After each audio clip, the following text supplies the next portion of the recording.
卖掉了，那么后来这一波上涨你就错过了。所以说，如果聊个股的话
，Okay, very good morning to everyone. Okay, I'm so sorry that there was some technical issue. All right.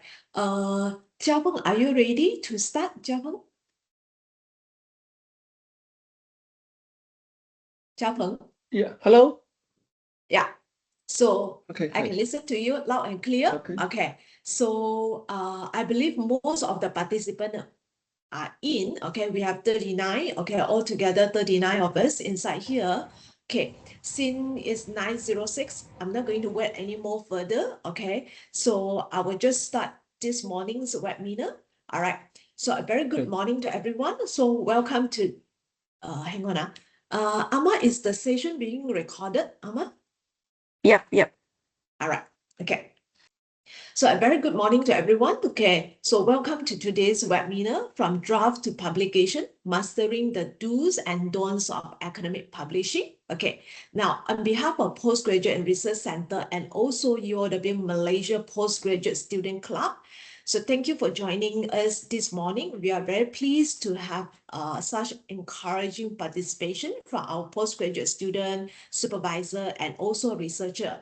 So today's session is actually designed to provide a practical guidance on academic publishing, especially from planning to planning a publication strategy, selecting the right journals, avoiding common mistake, responding to reviewers, and also identifying predictory journal. Okay, so without further ado, so let me just invite our speaker, Dr. Tai Jiapeng, to briefly introduce himself before we begin the session. So over to you, Dr. Tai. Okay, thank you, Jasmine, for introduction. Good morning, everyone. Thank you for being here. My name is Dai Jiapeng, and over the next 4 or 5 hours, we are going to talk about something every postgraduate student or earlier career researchers in the room either struggles with right now or will struggle with very soon, how to take a draft you have been sitting on for months and actually get it published. And for myself, I'm a postdoctoral research fellow at the School of Business here at UW Malaysia. My research sits at the intersection of environmental economics, the digital economy, corporate finance, and ESG. A few numbers, just so you know, I am not making it up. My H index in Google Scholar is 32, and I also was named in Stanford's top 2% of world scientists in 2025. And I serve as an associate editor and editor member for some SCA and Scopus journals. My Q1 publications are in journals like IFA, JEM, TFNC, et al. But honestly, the most relevant thing for today is not the numbers. It's that I have made every single mistake I am about to warn you against. Everyone. So when I tell you something does not work, it is because I tried it and it did not work. So now, we transfer to Dr. Jasmine. Okay, thank you, Dr. Dai Jiapeng. Okay, basically, we're very honored to have you with us today. Now, as I highlighted by Dr. Dai Jiapeng today, okay, he's actually currently a postdoctoral fellow at UW Malaysia. Okay, basically, you all can see that he has achieved remarkable accomplishment at very early stage of his academic career. So I believe today's session, right, will actually provide us with a lot of practical insight for all our participants.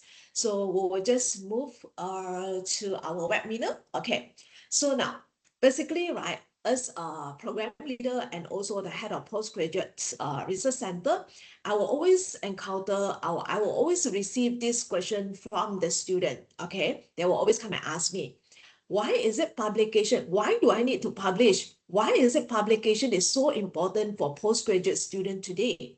So, Dr. Dai, from your experience, right, what actually differentiates a student who publish successfully from those who does not? Okay, so basically, Okay. if you successfully publish, right, you will be able to list in your thesis that you actually publish certain article. All right, and Yeah. also, right, student will actually come to ask me also, okay, why what are those misconceptions, okay, do postgraduate students have about the academic publishing? All right, so these are the few common questions I always get from the student. All right, so over Okay. to you, Dr. Tai.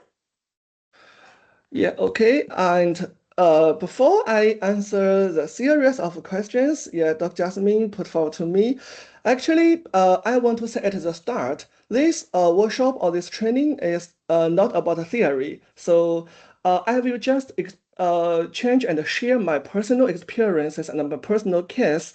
Everything I will share today comes from papers I have published, papers I have rejected as a reviewer, as an editor, and mistakes I have watched students make again and again. So by the time we finish, you will have a clear roadmap, and so you will know what to avoid, and I hope you will know how to respond when reviewers tear your paper apart. For now, let's answer the first concern, why publication matters. Actually, there is a phrase you have all heard, publish or perish. It sounds dramatic because it sounds like something an old professor would say, but here's the uncomfortable truth. It is an operating reality for every modern research university. Academic publishing is a game we are obliged to play. As researchers, we are inside the game, we follow its rules, and we are pushed out. So we do not get to choose whether to play. We only get to choose whether to play well. For you, for postgraduate students, or for early career researchers, publication does three things at once. It externally validates your thesis work. Graduation requirements at UPM, and our own UW Malaysia, all of them require publications. Secondly, it forces your writing and your reasoning to mature under peer review, which is something no supervisor alone can give you. And three, it builds the track record that future supervisors, employers, and founders actually look at when they decide whether to invest in you.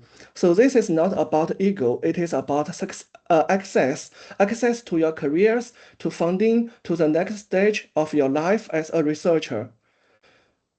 If you remember nothing else from today, remember this slide, because the single most important factor that separates students who publish from students who don't is critical thinking. Look at the two columns on the screen on the left. Without critical thinking, the student says X effect on Y is a research gap. That is, I believe many students here, they have this same mistake before their thesis writing or journal paper writing. The justification is simply that no one has studied it. Novelty is treated as sufficient reason. This is the most common mistake I see. On the right, with critical thinking, the question becomes, why is X effect on Y is a problem? That word problem changes everything. The problem statement is anchored in an observed contradiction. It might be a conflict in reality or a tension between what theory predicts and what we actually see.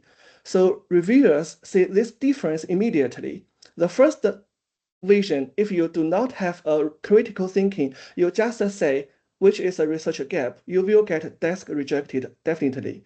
So the second version gets sent out for review. This is a whole game in one slide. Next, let me show you what it looks like in practice. Here's an example. I have two examples. The first example from business. If we would like to write a paper regarding ESG ratings and the firm performance, without critical thinking, we can see from the left slides, it reads, the relationship between ESG ratings and firm performance among Chinese A-share companies has really been examined. This study fills the gap. You will be failed. Why does it fail? Because novelty alone is treated as justification. There's no answer to why this question matters, or what is actually at stake. The gap is manufactured by yourself. Now look at the version with critical thinking. It should be ESG ratings are designed to direct capital toward sustainable firms, yet high ESG Chinese firms show signs of financial research misallocation. Why does the tool meant to optimize allocation appear too distorted? So you can feel the difference. The second version is anchored in an observed contradiction between what ESG is meant to do and what we actually see firms doing. The reader immediately wants to know the answer. If they see the second version with critical thinking, that is what reviews and editors want to see. This is a business example, and it also works for some educational research too. Here's the same logic applied to a topic many of you are probably thinking about: the use of AI tools in our university or in some middle school or some many other schools and universities. If the use of AI tools can improve student academic performance, the weak version, the left side, without critical thinking, you will say the impact of AI tools on student academic performance has really been examined in Malaysian universities. This study fills the gap. So it sounds familiar? It's exactly the same template as the ESG example. Novelty as justification. It is manufactured. It's not a real problem. The gap cannot be as your starting point. It would be death rejected for some reason. So the strong version, as we can see from the right side, with critical thinking, we should say AI tools are promoted as a way to enhance learning, yet students who rely heavily on them show weak performance in closed book exams. Why does the tool meant to support learning appear to undermine it? So same structure as ESG case, two things in attention: what AI is supposed to do and what students are actually doing. The contradiction in the problem is actually should be your starting point. The research gap should not be your starting point. And as I know, many of our students, when they write their master or PhD thesis, they get used to write at the starting point that X and Y, the relationship has not been studied sufficient. So this study aims to fill the gap. So try to avoid it in your following writing work. And the last question proposed, it is a common misconception. Many students come to me and come to Dr. Jasmine, try to say, I just want to get something published. Anywhere is fine. Actually, this is a wrong move. I also hear many of my friends, they just come to see me, I just want to get something published. But it is the second most common mistake because you need to think of your paper as your child, even if it is awkward, even if it is flawed. You own it the best possible home you can find. You wouldn't send your kid to the worst school you could find. So why send your paper to the worst journal? Because many of us are PhD students as well as early career researchers, and your life career will be a researcher. Your tasks and your responsibility is to write some useful or valuable papers, maybe provide many insights for academia, for industries. So please pay attention to and think highly of what you would like to deliver to the academia and to the industries. So avoid to have these thoughts in your mind.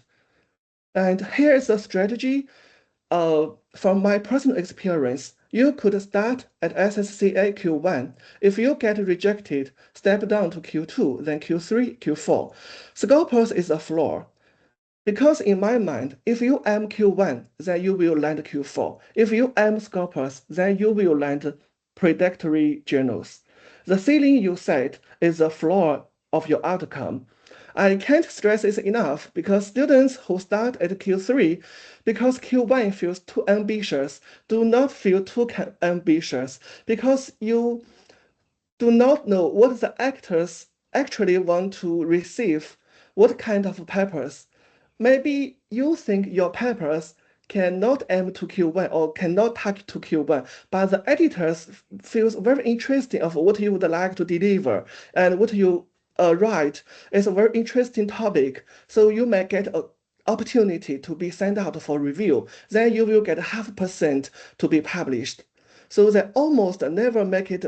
I know many students almost never make it back up. So just start high. Let the rejections push you down step by step.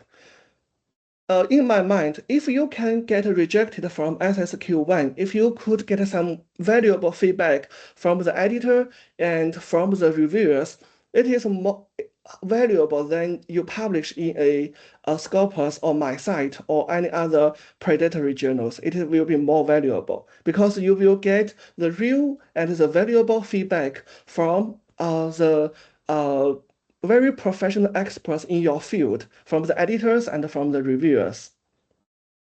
So yeah, those are the foundations I would like to share. And for the next, I will give you a map of where we are going to for the rest of the morning. So you can, because it is a very long workshop, you can prepare your snacks, your desserts, and your beverage, and just start our journey today. Okay, here are 5 sections we are working through today. Section 1, I would like to share something about the publication strategy. And I also get some questions from Dr. Jasmine because many of our students would like to see Jasmine and ask her a lot of questions about the publication. So she already collected many common mistakes and common senses we need to know as a postdoctoral student, as a PhD student or as a researcher, including when to start, how many papers to aim for, and how to build a sustainable roadmap. The session 2 is journal selection, finding the right home for your paper, and avoiding the obvious traps. This question is also a common mistake or many of our PhD students will encounter in their writing and in their PhD journey, because many of my friends also come to ask me how to select a journal, how to select a suitable journal, and what kind of journal should I submit to. So I will share some of my experience to you and some useful tools to search the suitable journal, which is the most more related to your topic, to your manuscript. Section 3 is about the common mistakes. For example, why your manuscripts get rejected and how to avoid the failures that cost the most reviewer patience. Section 4, I will share my personal case of a paper we published with Dr. Jasmine last year, how to write a response letter to reviewers. I will show you what is a weak response letter and what is an effective response letter, and how to turn in critical into acceptance. This is where most students lose papers they could have saved. And also, beyond the journal papers, our PhD and master, I'm not sure master papers if they will receive examiners' comments, but for PhD thesis, we will receive comments from external and internal examiners. So we also need to write the response letter. Maybe it is in different form, but it's same thing. We need to address all the concerns examiner put forward to us, and we need to persuade them and let them believe we will already address their concerns, and our paper has already substantively improved before the previous revision. If they agree and if they are perceived by what you would like to deliver to them, then your PhD paper will be accepted by them. Otherwise, it will be failed. So the final section is a predatory journals, spotting them and the realistic case for faster review SSA options like MDPI Frontiers and also Scopus MySite when time is tight. Finally, we will plus open Q&A section and key takeaways at the end. Okay, for now, let's start with first session, the publication strategy. Okay, for publication strategy, right? Okay, so most of the time, right, in reality, publication doesn't happen overnight, all right? It require a lot of planning, okay? It doesn't say that, okay, today I want to publish and then it will happen tomorrow. It doesn't work that way. It require a lot of planning. So a lot of students come to ask me, what is the best time for a postgraduate student to start publishing? When first year, second year, third year? Should a student focus on publishing early or wait until the data is being collected? All right, so over to you. Okay. Actually, for the first answer, when should you start publishing? For PhD students or for early career researchers, my answer is as early as possible. But as early as possible depends on where you are starting from.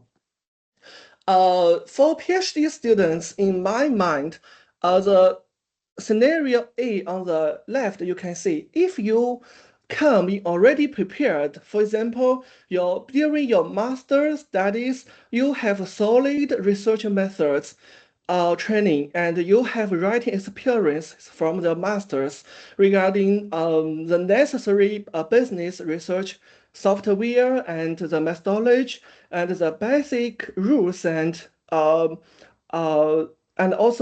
the do's and the don'ts for a thesis. You know what an empirical paper looks like. My advice for you is simple. Write a paper you are proud of during your master's or during even your bachelor's and submit. Do not wait. Do not ever prepared. Start now. The longer you sit on the draft, the worse it gets, not better.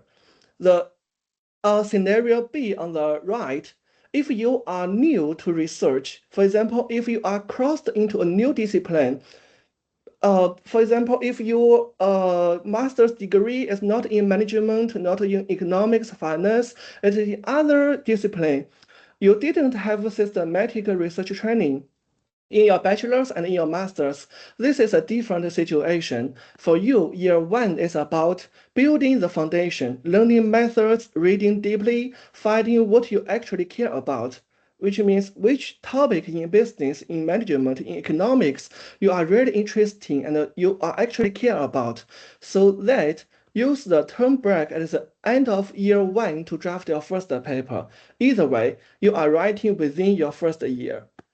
Now, once you start writing, here is the principle that will save you years of frustration. Because in my mind, all good papers are revised, not written. I think even a economist who wins the Nobel Prize, he really write a paper can directly published in American Economic Review or many other economic journals. They will also receive a very serious and strict review from other peers. They will also need to write a response letter to address all the concerns reviews put to us. So good papers are revised, not written. No one, not me, not your supervisor, not the most cited scholar in the field, drafts a strong journal paper in one go. Nobody does. So the first draft is definitely bad. Many of the first draft, when you finish the done, it will be a rubbish. But never mind, no worry. That is the point of the first draft. You don't fix the first draft. You write a second draft and then a third. This is how good papers come into existence. You improve by writing and being corrected, not by waiting until you feel ready. So my advice, start, make mistakes, revise, submit, reject, revise, submit, reject, again and again.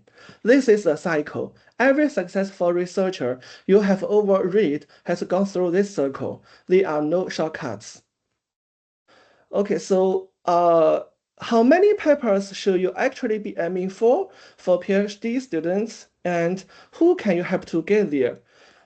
In my mind, I think minimum target during your PhD 2 or 3 publications. A typical mix, one systematic literature review plus 1 or 2 empirical papers, all aimed at Q1 first, Q1 SCA or SSCA journals. Now I want to be very clear. This is the floor, not the ceiling. If you can do more, just do more. Because you do not need to do, but if you do not need to do more, for example, if one Q1 paper opens doors that 10 lower tier papers cannot. If because I'm from China and I will be in the future find a job in Chinese university. So in China's university market, for a business PhD student or for business graduates, if you would like to find a job, the basic criteria would be 2 SSCA Q1 papers. In Malaysia, many of universities and supervisors, they will ask you to publish scopus on my site. But even if you publish 10 or 20 scopus on my site, it will be 0 when you find a job in China. So if you aim to work in Chinese university, you must aim or target to SSCA Q1 or Q2 journals. If you get rejected, just step down, Q3, Q4. So just as I said previously, you aim Q1, you will be land Q4. If you aim scopus, you will aim predatory journals. And 3 habits with your supervisor. And it is also my own experience. The first one, stay closely connected at every stage of the PhD. During your year 1, year 2, year 3, every semester, you need to proactively contact your supervisor to discuss what you would like to do and what you plan to do. No matter your PhD thesis or journal paper, you need to let your supervisor know what you are doing now and what you plan to do in the future. And not avoid to find your supervisor only if when you need a signature. Avoid that. The second one, send drafts before submitting. Get feedback first. choose the journal target second, and 3, quality over quantity, always. So that's a target. Now let me show you what it looks like spread across 3 years, how to plan your PhD journey. Here is a realistic PhD timeline that I have seen work for many students, not only for our university, also for for UPM, for many other Malaysia universities. It is a realistic PhD timeline for your publication. The year of for our university, UW, we have 3 semesters. So for year 1, semester 1, all PhD students, you must attend methodology subject. So your core tasks were learn the basic software and learn the basic methodology plus literature review. Because you need to build your skills, you read widely, begin a systematic literature review, and begin with some basic empirical studies using SPSS, using status, or using PLS. In your year 1, semester 1, you must master all the software and all the basic methods you need to master in writing your PhD thesis. So in your year 1, semester 2, the first paper came out. It can be related to a sister literature review paper because you need to read widely related to what your topic you are going to write for your PhD thesis. So around 100 to 200 papers you need to read in the most cited scholars or in the SSC Q1 and Q2 journals. Do not read papers from Scopus or from my site. Only read papers from Q1 or even few top journals or from the top cited scholars. Find your real research problem in the process. So the year 1, semester 3 proposal defense, first 3 chapters drafted. For your year 2, you will start data collection, surveys fielded, instrument validated. So by the end of year 2, your empirical paper will be submitted. So it is your second paper during your PhD journal. But if in year 2 you cannot collect enough data, then you can postpone it to year 3. In year 3, semester 1, you must finish all the data collection and surveys fielded or interview. You must finish all of them and collect enough materials that could support your empirical thesis, and then write the first empirical data as well as the second paper in your PhD journey. But if you can collect your data more earlier, then in year 3 you can prepare your third papers. It is also an empirical paper. But if you think 2 papers is already enough, then in year 3 you just prepare your viva, your polishing, and improve your PhD thesis. And also you need to find a job. You need to contact some potential job vacancies, and maybe you also need to go back to your home country to find some more opportunities. So maybe you have not enough time to prepare your third paper. But if you have enough time, I highly encourage you to publish as more as possible.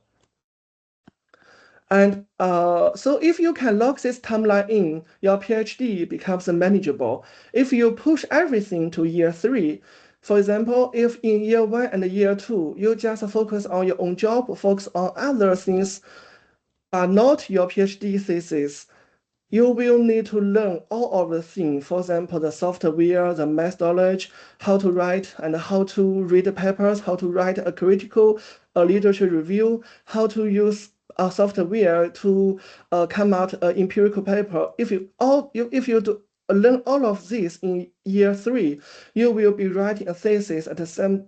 You will lose many of your time. You will be postponed to be graduated maybe in year 4, year 5, year 6, or even more, or not even more, maximum year 6. So please manage your time properly, and don't. So this is this PhD publication timeline is I'm for PhD student in our university. But if you're from other public university in Malaysia, many of the public university in China, in Malaysia, each year they have 2 semesters. So just adjust the timeline. And okay, this is the publication strategy, as well as I also share some experience regarding our PhD thesis preparation. Now, even with a best strategy, you have to choose where to send your paper. So we will turn to our next session, the journal selection. Okay, thanks, Xiaopeng. Okay, on the publication strategy. Okay, so I received the question from the floor. Okay, Joey, you are actually asking on is whether the timeline that actually proposed by Dr. Tai, that one is actually applying to yes, the timeline he showed there is actually for full-time students. Okay, what about the part-time student?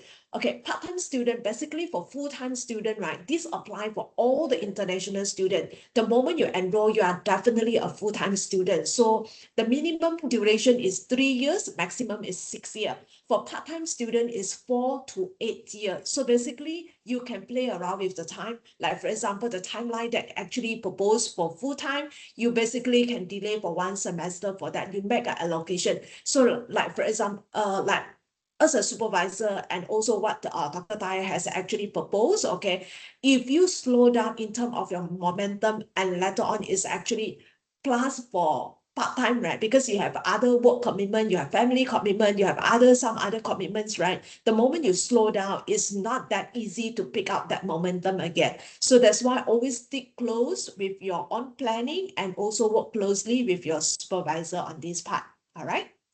I hope I answer your question. Okay, so now we move on to the next segment is on the journal selection.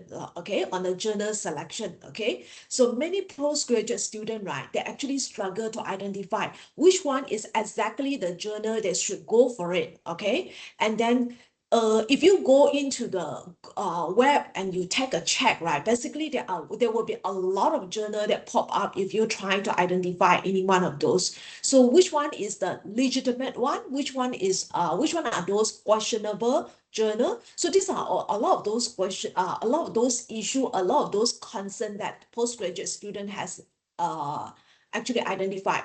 So some of them, they will come to ask me, is it very important for us to publish in Scopus and Web of Science indexing when choosing the journal? But I believe that most of these, there are some of those, right, is already being addressed by Dr. Tai just now, okay? And they also ask, right, if I want to identify the journal, what will be the factor that I need to consider before I actually log on that journal, okay? And should the student go for open access publication or not? Because open access, right, normally involve very, very high APC.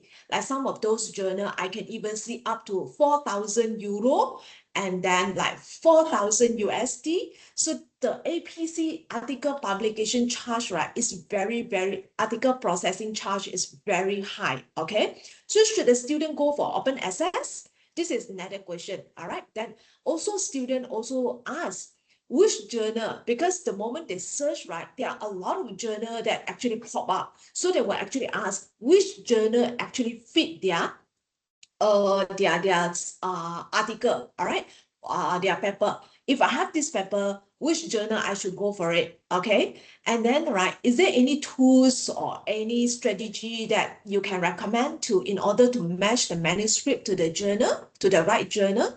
So Dr. Tai, over to you. These are some of the questions. Yeah, okay.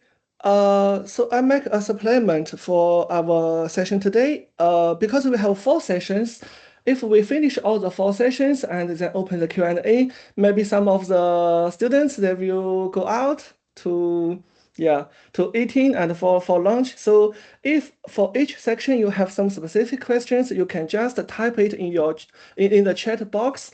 And when we finish the session, if we see your question, we can have a brief response to what you are concerned about. Okay, Dr. Jasmine? All right, so you just Okay. move on to answer the question. Okay. Okay, our session 2, general selection. finding the right room for your paper, for your child, and avoiding the obvious traps. Before we talk about specific journals, you need to understand the indexing landscape because not all indexed journals are equal. In general, there are 3 indexing systems matter for English language journals or for international journals. They are not equal in prestige. The Tier 1 should be Web of Science indexed. It includes SCA, SSCA, as well as EHCA, run by Clarivat. This is a global gold standard. Quartile and impact factor are calculated here. Strict test curation highest reputational weight. When someone says a Q1 journal, that almost always means WOS or SSCA Q1. Tier 2 will be Scopus, run by Elsevier. Elsevier is one of the biggest publishing around the world, and it broader coverage than Web of Science. It uses site score and SGR quantiles, widely accepted internationally, as well as some university rankings, for example, QS rankings. QS rankings is widely based on Scopus database. That's also why in Malaysia or in some East Asia universities, they will use Scopus as a promotion criteria. But for internationally, Web of Science will be widely accepted than Scopus. So it is a step below WOS in perceived prestige. The Tier 3 in Malaysia will be MyCite, the Malaysian Citation Center, recognized mainly within Malaysia. Useful when time pressure is severe, but it carries little weight outside the country. Actually, it also has a Tier 4, I think. Tier 4 means predatory journal. It is also mentioned by Dr. Jasmine. With those of journals, you just pay for them. They will publish your papers in 1 week or even quicker. So this should be Tier 4. And look at the bottom of the slide, a practical example. Most Malaysia public universities in business school, UPM, USM, they will require either 1 WOS indexed article or 2 Scopus indexed articles for PhD graduation. So you can see the importance of WOS.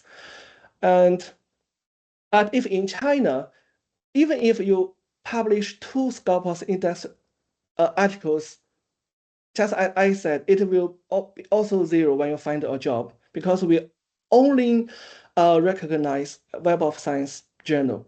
Q1 and Q2 will be much encourageable. So that asymmetry tells you exactly how the system values each tier.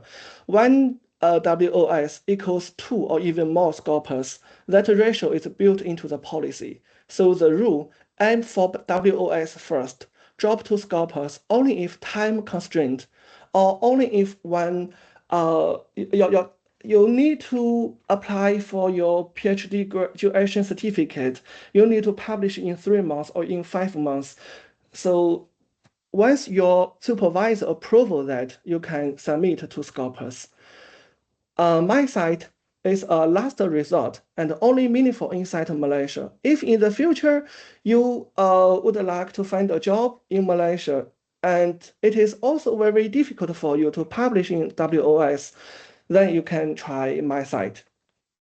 But as I know, even if in Malaysia, many top universities for their KPI, they also use WOS as the final criteria, or at least the Scopus. MyCite only applicable in PhD graduation, I think. So once you know the indexing tier, the next question is which publisher and what's the deal with open access? Top of the slide, the 6 major academic publishers, Elsevier, Wiley, Springer Nature, Taylor, Sage, Emerald, If your journal is published by one of these 6, you are almost certainly safe in terms of legitimacy. Verify the specific title, but the publish is not the issue. So which I mean, if you do not know which journals are predatory or which journals are less reputation, you just choose one of the 6 publishers. Most of the 6 publishers, their journals are middle to high reputational. Now open access, 3 models you need to know. The first one is a gold OA. Open access means you need to pay article processing fees, which are abbreviated as APC. The APC fees you need pay to the publisher to get your paper published. But if you choose Gold AI, the reader is free, the author need to pay. The second model, if you choose a subscription, which also called a closed journal, the reader pays, the author is free. So the article sits behind a paywall, traditional model. The third one is hybrid. The hybrid, which means the journal accepts both open access and subscription. It depends on you. If you have enough funding to cover your open access, your APC, then you can choose publish by open access.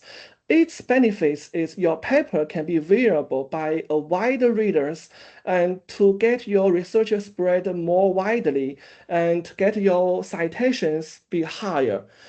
Because if you choose subscription, which means the reader needs to pay so that he can read your paper, then your citations will be influenced. It will be negative to your paper citation. And here's the most important thing on this slide for UW students and UW staffs. Because UW has read and published agreements with several major publishers, that means the APC for OA publication is waived for affiliated authors for free. Always check the eligibility tool before submitting. A free OA publication is a real saving, sometimes $3,000 per paper. For example, this is one of the journal which has a publication agreement with UW. So when you submit a paper to this journal, you will have an option to choose open access or pay by yourself. If you choose open access and affiliated with UW or UW Malaysia, you will have a 15% discount. And even some other journals, they will have a 100% discount, which means here it will be 0. So before you choose your journals, just check the eligibility. If our university can cover the APC, if can, just submit it.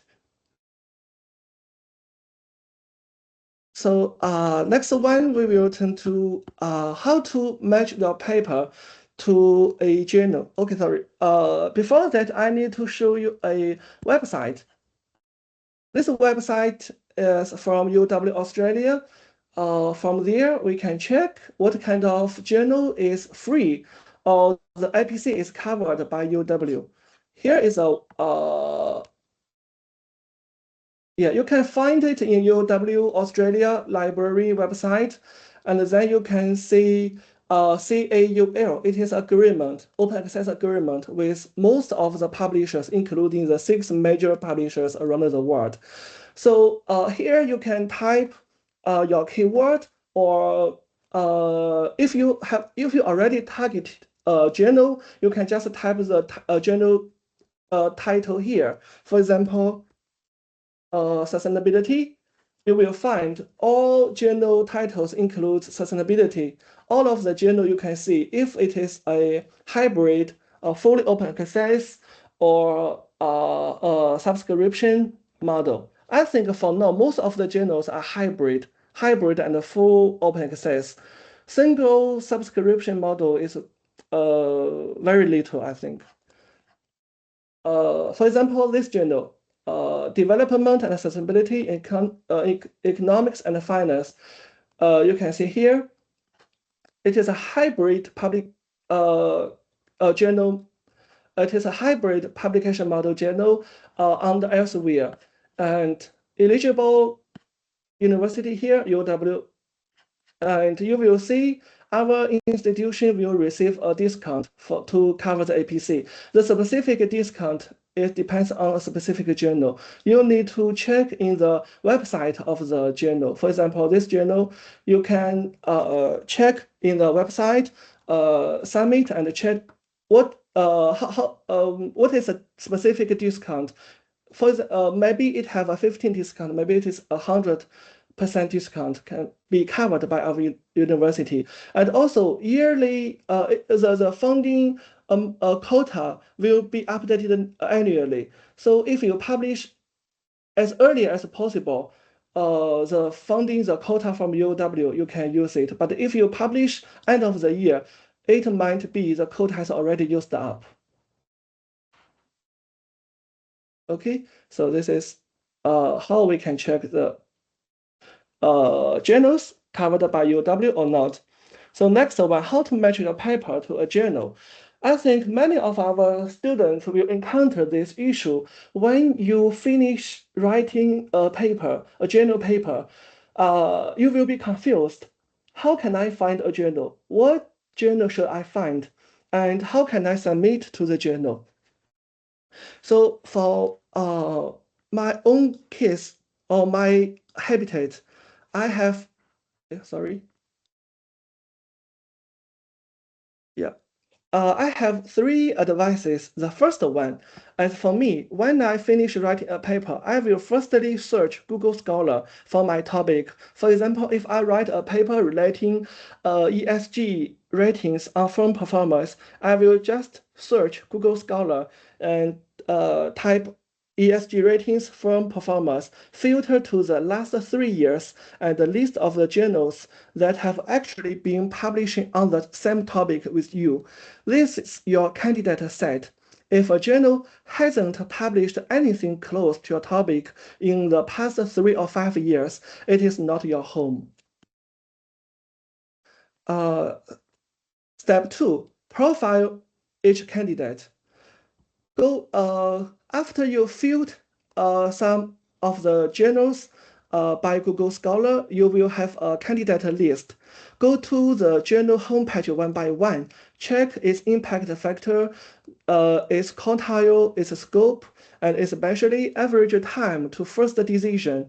Some journals will respond in 3 weeks, but some will respond in 3 days from your submission to your first decision. And others will also sit on your paper for 9 months. That information is publicly available. Use it. Step 3, use journal finders. Elsevier Journal Finder, Wiley, Springer, they all let you paste copy and paste your abstract, your title, your keyword. They will suggest matches free, fast, and surprisingly accurate. Practical filter. Prefer journals with first decision times under 1 month. Slow journals can cost you 1 year or even longer. A year you can't get back. For how to match your paper, a journal, I will give you, show you a guidance how to use this step to find a suitable journal. Okay, firstly here, if you write a paper in SG ratings and firm performance, you just type here, search Google Scholar, so you can filter here. Since 2022, the past 3 or 5 years. So here you can see the most relevant journals have already published a similar topic on your paper. This one, and you just take a note on all of these candidate list and then check them one by one. But one more thing, when you check your topic in Google Scholar, you can also see many scholars, they already publish the same topic ESG ratings and firm performance. So if you have already write up a paper entitled ESG ratings and firm performance, only if you have a very attracting novelty and great contribution to the current literature, the editor will consider to send your paper for review. Otherwise, you will be desk rejected because the topic you can see has already published thousands of papers and also in very top journals. So your papers will not be considered only if you have a big contribution or novelty. So this is also a useful way to check if your research has already been examined enough or not. So second one, if you find a journal, for example, both sides temper review, you can check in the website.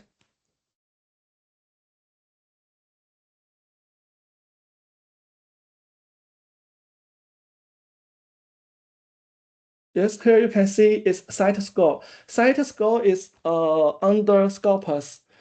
Impact factor is under WOS. So you can just follow WOS impact factor. Its journal impact factor is 7.1. So it is a very top journal in this field, in the management. And here you can see clearly submission to first decision, it only takes 2 days. So if you have a suitable paper for this journal, for example, your papers is within the scope of the journal. You can see here the scope of the journal. Then please try this one because it is quite quick to get your feedback. So 2 days you can get rejected or sent out for review. And from submission to decision after review, it takes 41 days. Submission to acceptance, it takes a 138 days. Accepting to online publication 2 days. So I also have 2 papers get published in this journal. It is really, really quickly can get a response from editors and reviewers. Usually, if you submit in the morning, in the evening, you will get feedback. Maybe that's rejected, or you can see it sent out for review. And as I know from the editor from this journal, they will give all the, if your paper is sent out for review, they will give reviewers no more than 30 days, 1 month to get their feedback. If they cannot collect the feedback in time, they will change a new reviewer, a quick review, maybe can send back their comments in 1 week so that you can get all your responses quickly. So this is step 2, how to check journal. You just check your candidate list. You search from Google Scholar and check one by one to see its submission to first decision. This is the most important factor which will you need to focus on. You can make maybe a form or Excel to compare all of them and try one by one. If get rejected by the first one, then step to the second one, third one, until you get a positive feedback. And also, I also encourage you to register a Google Scholar link because if you can use your own email or your institution email to create your personal profile so that you can see here, Google Scholar will recommend articles most related in your interesting topic. You can see here, all the papers are the most published papers 4 days ago, 5 days ago, 6 days ago, and all the topics are following my scope in environmental economics, ESG. So every day you need to open your Google Scholar and check here if there is some paper published in, for example, this one, it is a top Q1 journal, and if there's some titles you think is very valuable to your own thesis, then just click and download it to read it and take notes. Every day you need to read the most related articles to your own research. It is you need to insist in reading papers. If you're not reading the most related or most published papers, you don't know what is going on in your field and what other most cited scholars in your field they are focused on, then you will lose your direction of your own paper. Okay, the step 3, how to find a specific journal. Here is for elsewhere. Here's the elsewhere job find website. It provides a tools to choose the most suitable journal according to your abstract. So if you have already write down your own paper, you can copy and paste your abstract here and find the journals. It will show a candidate list of the most related journals to your topic. If you do not write down your paper yet, you only have some keywords or you have some ideas, you can search by keyword. For example, ESG ratings. Just click find a journal.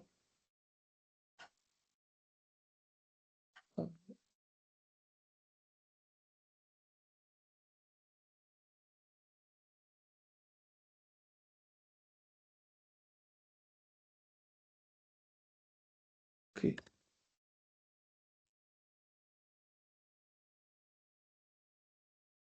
Okay, so if your topic of your keyword is related to sustainability, so here we shows 40 journals matching your search. Here you can check submission to first decision, acceptance to publication, and also its publication model is open, is a fully open access or hybrid or subscription. Yeah, this is all the related journals you can find. And also its impact factor and other basic informations. Has a Spring journal finder, journal and funding finder. Here you can also type sustainability and sorted by relevance. So here you can see all the journals could publish papers related to sustainability topic. This is all the journal list, and here you can also see its publishing model, hybrid, impact factor, and also submission to first decision media. So here, my suggestion is firstly to choose Q1 journal. The second step, to choose the most fast review journal under Q1 journal. For example, this is a Q1 journal, and its submission to first decision is 11 days, then just choose this one. This is also Q1 journal, but its submission to first decision is 41 days. So this one will be your second choice or third choice. And actually, this journal is median time from submission to first decision. But for my experience, I have waiting more than 3 months for submission to first decision, but I got a desk rejection after 3 months. So it will waste lots of your time. Okay. Okay, next step, when you identify a candidate journal list before your submission, the next step, you need to verify a journal before your submission. Even SSCA or SCA status is not a guarantee. Some indexed journals are under review or being delisted. So even if it is a SCA or SSCA journal, it might be delisted. It has a risk of being delisted. So 3 checks before you submit every time. Check 1, Web of Science status. Search the journal in Web of Science. If the record shows on hold, the journal is under review and may be delisted, so avoid it. If you submit to a journal that gets delisted while your paper is in review, your publication does not count toward your graduation requirement. I have seen this happen before, actually. So, and it's also a waste of time. Check 2, publisher reputation. Sticker to the 6 major publisher I showed you before: Elsevier, Wiley, Sage, Emerald, Springer, Taylor. Verify before submitting elsewhere. Check 3, predatory database. Cross-check the journal against known predatory lists. Predatory journals damage your record permanently. We will come back to Let me check. Yeah, we will come back to this in section 5, because in section 5, I will show you what is a risk if you choose to publish in predatory journal and how to avoid it. Okay, next one, I will move to common mistakes. I'm not sure in this section if there's any concern in our chat box. Dr. Jasmine? So far we don't have. All right. Okay. Okay. Yes. Any question from the floor before we actually go for a break? Okay. Any question from the floor so far? Any question? All right. Jiafeng, what do you think that because it's still 10:08, you still want to Okay. continue with the next segment before we go for we give a break, or we just give a break right now? Okay, okay. Which one? Yeah, we can have a break. Yeah, Basma? Basma? Hi, could I just Yes. have a quick question? You know, when you search on Google Scholar, it displays the journal metrics. Is there any specific extension you have installed that does that?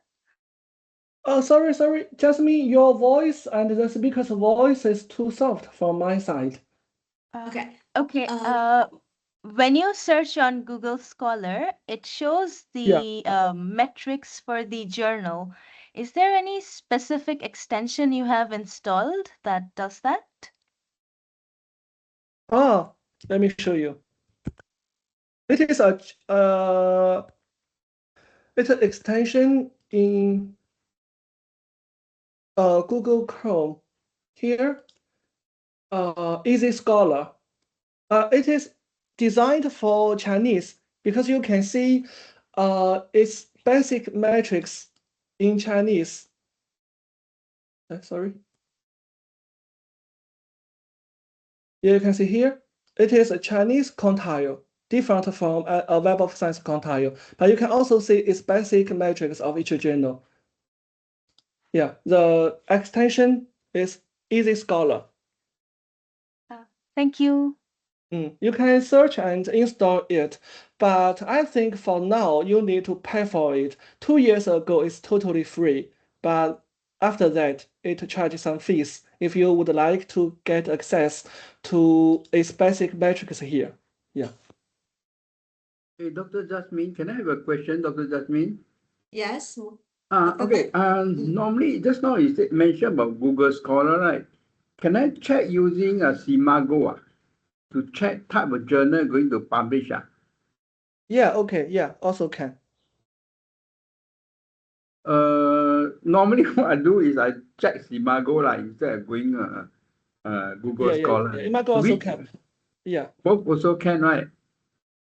Yeah, SAI Mango, Scopus, Web of Science, Google Scholar, both of them you can check. But as I know, SAI Mango, you can only check the basic metrics of each journal, but it is hardly to be matched with your own topic. So my suggestion is also, firstly, search your topic in Google Scholar. If you have some candidate journal list, then you can check in SAI Mango or in Web of Science. We can go by both lah. Check the Google Scholar first, then after that we choose the topic. Then after we go to Simago and check what type of journal going to publish, right? Yeah. Because in the It works. Simago we can see the type of journal we publish. That particular journal is under Q1, Q2, Q3, or Q4. No? Yes, you can see. But for Google Scholar, can we check this particular topic or type of journal? You can use the extension. Yeah, you can use the extension. If you use the extension, then you can see clearly its quantile and impact factor for each journal. Okay. Thank you.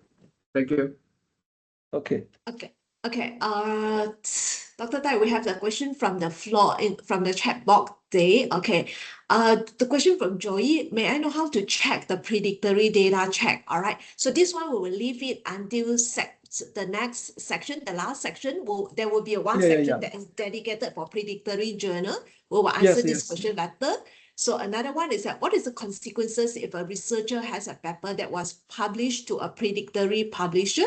So this question also we will answer later on in the last segment on predictory journal. Will this affect his or her publication to a recommended or established publisher in the future or another paper? All right. So all these questions that is related to predictory journal we will answer later on. All right. Okay. Yeah, but I can answer you in one word. If you publish in a predatory publisher, when you try to submit your paper to some reputed journals, the editors might search your previous publication record. So if they see you have published some predatory published papers, it might influence her or his decision on your paper. Yeah, but I will discuss in detail in our final section how to identify a predatory journal and what is the specific negative consequences for a research if published in predatory publisher. Okay. All right. Okay. Jiapeng, I think we will just give a break. Okay, we will just give a break. A 10 minutes break will do. Okay. So all of us we will come back at 10:23. Okay, we will come back at 10:23. All right. Okay. If you have any concerns, please just drop them in the chat box or just open your mic. We can discuss together because this is also the purpose and the intention Dr. Jasmine proposes training. They would like to give us a comprehensive and detailed discussion on how to avoid some common mistakes. So don't be shy, just ask us. Ask me or ask Dr. Jasmine. And we also express our thankful to Dr. Jasmine to hold this conferences. Okay. Okay.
Okay, now it's 9, sorry, it's not 9, it's 10:24, all right.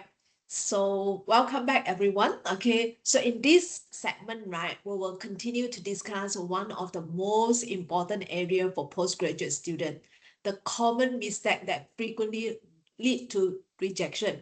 To a lot of young researcher, rejection is a nightmare to every one of us, okay?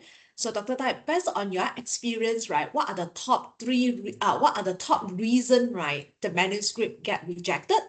And what are the most common writing issue you see in the manuscript as a reviewer, okay? And how important is alignment between the research objective, methodology, and also finding? And some students, when they get the rejection from the reviewer, right, the reviewer indicate that their manuscript lack of is constitute or actually consists of weak contribution. So what exactly mean by that weak contribution in a research paper? All right, so over to you, Dr. Tai. Okay.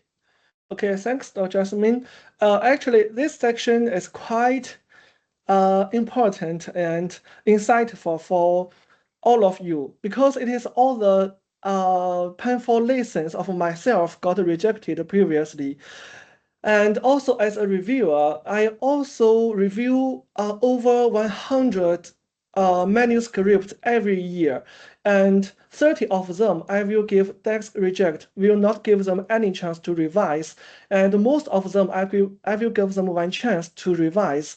So the following presentation, please take focus.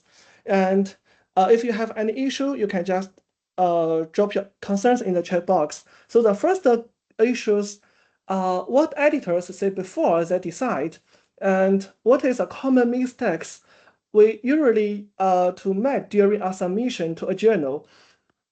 Actually, as a reviewer, I think every single one of those rejections traces back to one of the failures we will cover next. 3 numbers the editor sees before they ever read your paper. Manage them or your paper dies before review.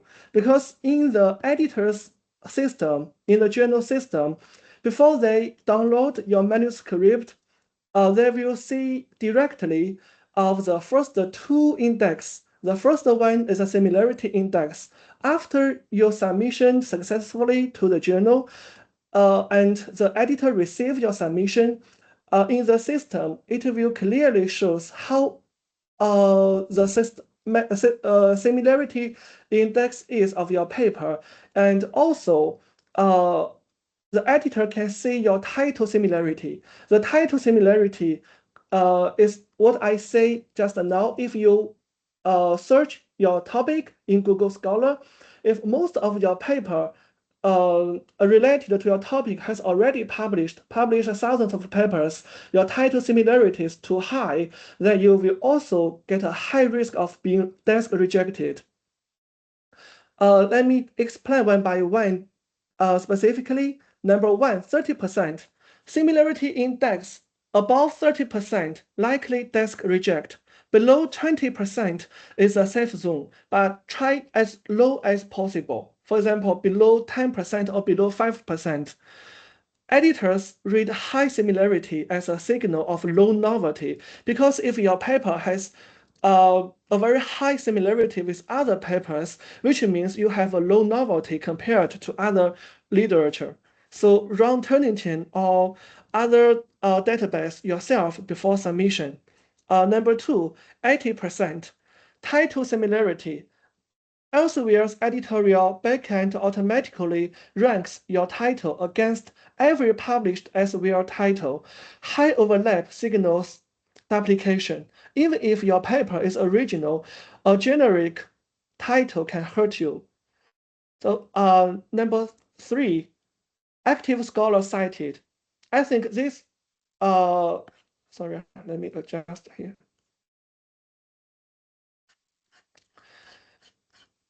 I think many of you ignore this factor because you just cite some references mostly related to your topic, but you ignore to see the scholars as well as the journals publish the the paper. So 3 or more active scholars cite recent active researchers in your field. They often become your reviewers, have a large chance to become your reviewers. Because for my personal experience, I have received some of the submissions. When I check the title and when I check the references, I will see my name is in the references, and my previous publications has been cited by this author. So that's why the editor sent this paper to me to review, because I am one of the active researchers in this paper's field. So if you ignore them, it's one of the easiest ways to invite rejection. They will read your paper, see they are missing and reject. This is another case. If I receive a paper sent me for review, if it is related to, for example, in environmental policy or green innovation in China, especially in China context, if I check the reference list, the author didn't cite one of my research, most related to his research, and also my research is all will be provide insightful ideas to his research. I think this paper will lack enough dialogue with current literature, and also it will have the risk of being desk rejected. But if the paper itself is quite interesting and the empirical study is very solid, I will definitely give him a chance to revise and advise him to incorporate most related literature and enhance the literature review to give more critical literature review and improve them, to give them a chance to revise and improve their paper. So these 3 numbers you must pay attention to when preparing your journal papers before your submission. Now, beyond the numbers, the most common substantive mistake is that students don't actually understand what a research problem is. This is also quite important, because many of our students, if you read their proposal or research their PhD thesis, it is hardly to find a real research problem. If you ask them, what is your research problem, they will answer you, the effect of X on Y is a research gap, is really studied, or it is not being explored sufficiently. So it is my research problem. It's definitely not. And it is also one of the most frequently being desk rejected if a editor or examiner didn't catch a real research problem from your paper, from your abstract, from your introduction section, then you will be rejected directly.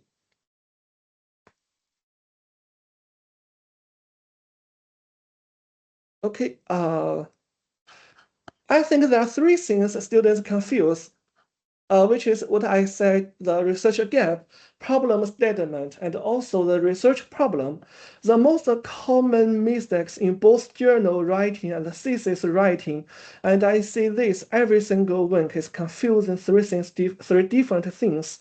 Students treat a research gap, a problem statement, and a research problem as if they were the same thing, but actually they are definitely not. The left column, the research gap, research gap only refers to what is missing in the literature. So research gap only appears after your critical literature review, and you can make a form to compare what previous or current literature has already addressed and what is missing in the current literature. That is a research gap. A descriptive observation that a topic has not been studied surface level. It is only the surface level, novelty based reviews, and it must be a real research gap. So you also need to search in Google Scholar to see if this research is indeed didn't being explored enough in current literature. So reviewers read this and then ask, so what? If you said has not been studied, the reviewers will ask you and ask himself, so what? Maybe this question or this problem is definitely not make sense. It have it might have less contribution of theoretical extension, so that many of the scholars didn't study it. So a topic hasn't been studied, it doesn't consist of a research problem, because the research gap itself is useless. So for example, in your paper, you must write like this: few studies have examined the impact of AI tools on student academic performance in Malaysian universities. This is a gap. This is not yet a problem. The middle column shows how effective problem statement works. The research problem is, in other words, it is a research puzzle. It is a puzzle that motivates you to dive into the study. So the puzzles it might be a real-world contradiction or theoretical tension that demands explanation and values for explanation, values for further discussion. The reader immediately sees what is at stake. For example, the same question: AI tools are promoted to enhance learning, yet students who use them most score lower in closed book exams. Why does this tool meant to support learning appear to undermine it? This is a puzzle. You observe from the reality, and it motivates you to explain the puzzle, the issue, and also from a theoretical view, this puzzle, this issue demands further explanation. It is a valuable issue. So the right column is a problem statement, which is how the problem statement decomposes into specific, answerable, and also testable questions. For example, the AI tools problem statement can be broken down into the following research problems. The first one can be: does intensive AI use lower closed book exam scores? The second problem can be: does the effect differ between productive and substitute AI use? 3 is the effect mediated by regulated learning or other mediators. That is operationalization. So the gap, in one word, the research gap, describes the literature. The problem statement is the puzzle behind your study or motivates your study. The research problem decomposes the puzzle into questions, three different things. So get them in the right order, and your paper has a spine, both in your journal paper or your PhD thesis. Okay, so so the puzzle, the problem statement is also the engine of a paper. No matter journal paper or PhD thesis, if you have a good or a realistic or very interesting puzzle and a very critical and valuable problem statement, you have already succeeded 0.5% of your paper. So it is the paper of your, it is the engine of your of a successful submission. But what makes a good one? What is a good research problem? For my experience, I summarize them into 4 dimensions based on my own experience. A strong problem awareness is built on 4 interconnected dimensions. Missing any one of them weakens the whole study. The first one, I called it phenomenon level. The phenomenon level is: what real-world anomaly have you observed? A concrete contradiction between what theory predicts and what is actually happening. Not no one has studied X or no one has studied X and Y, but X is happening and it should not be. For my own PhD thesis, my phenomenon level is, let me take a simple example. We can observe from the real world that China has been the most biggest carbon emitter around the world since the past 20 years. But Chinese government has also introduced a lot of and various of environmental policies to reduce carbon emission. And the carbon emission has been reduced effectively according to statistics. But in the real world, we can also observe that many firms, many Chinese listed firms, their green innovation has been transformed very hardly, and many of them encountered carbon emission and green transformation issues.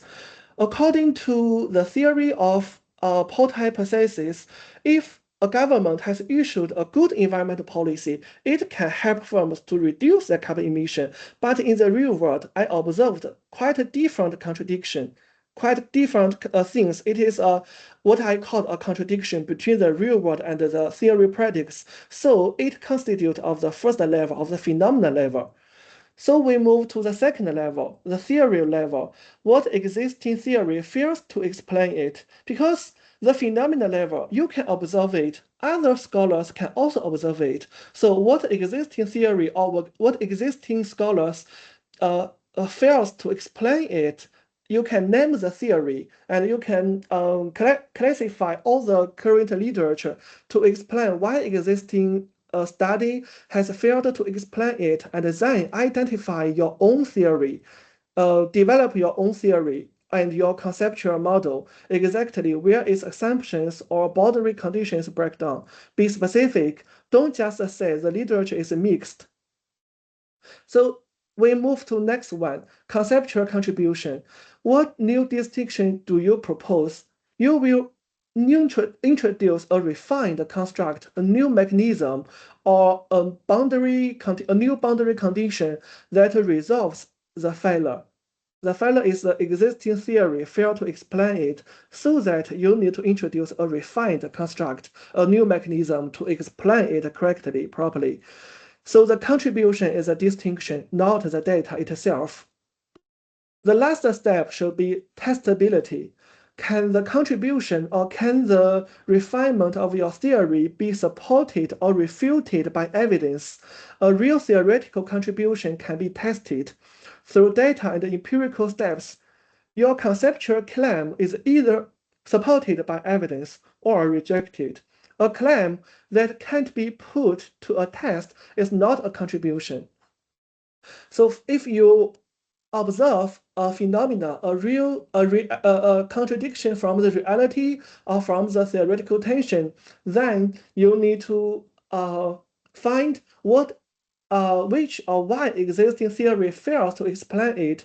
Then you will develop and introduce your own refined construct and your own mechanism or boundary conditions that could effectively resolve the failure you proposed. And then finally, you must develop and collect enough data, proper data questionnaire to empirical test your proposal is tested and can be supported by evidence. If it cannot be supported, which means your conceptual contribution, your theory level, is a false issue, is a false research problem. So let me walk you through these 4 dimensions on a real example from business. The first level, phenomena level, we also take the ESG ratings and the capital allocation as an example. The phenomena level you observed from the reality should be China A-share firms with high ESG ratings show signs of financial resource misallocation, over-investment in non-core projects, lower marginal returns on capital. That is an anomaly we observe. So this is an observation, it's a phenomena level we observe for, and the next step is which or why existing literature fails to explain it. Based on the ESG rating and the capital allocation, the existing theory should be the signal theory and the stakeholder theory. But I think standard signal theory and the stakeholder theory both predict that ESG ratings discipline firms and channel capital efficiently. The observed miscollection contradicts both, so the existing theory does not explain what we see. So this is to explain why or which current theory fails to explain the phenomena we observed from Chinese A-share firms. And then next step, we will develop our conceptual contribution. We distinguish substantive ESG, genial practice, from symbolic ESG, rating-driven compliance. Only the substantive form should improve allocation efficiency. That distinction is a contribution, which means based on the current theory, it cannot explain the phenomena we observe, so we refine the current theory and we develop our own mechanisms and explain construct that we distinguish the ESG into two categories. The first one is substantive ESG. The other one is symbolic ESG.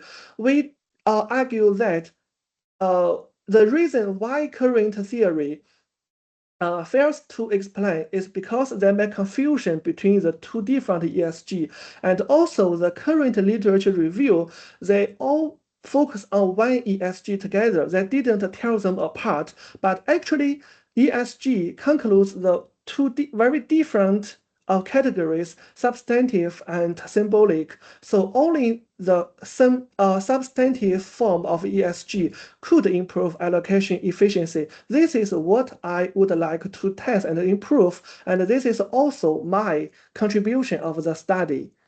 So the final step should be the testability. Empirically, if you propose there is a category named substantive and symbolic ESG, and only the substantive ESG could improve, you need to test, you need to collect data and design your methodology, design your variables, and design your robust checks to provide solid empirical evidence to support that only substantive ESG firms show stronger investment efficiency than symbolic ESG firms. And after that, you will move into next step, your methodology section. Your methodology section, you will include, you must find the measurements of how to measure substantive ESG, how to measure symbolic ESG, and how you enhance your robustness checks. And if the two groups behave identically, the conceptual hypothesis is rejected. Either outcome is informative, and that is what testability means. And the 4 steps also concludes an effective way to test if your problem is realistic and feasible, and if you have contributed to the theory or to the reality or to the industry, and it is concluded from your reality observation, from the theoretical conclude, and from your solid empirical test. It is not just what you say by yourself. It is supported by your data, by your empirical results. And also, I have another example, same logic, different topic.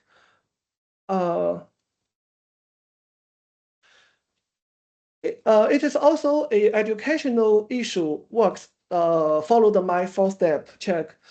If AI tools and can improve student performance, the phenomenal level, the first one we need to think is about university students who use ChatGPT and similar AI tools intensively for assignments score lower than lighter users on closed book exams and oral defenses are normally observed. It is observed issues from the reality.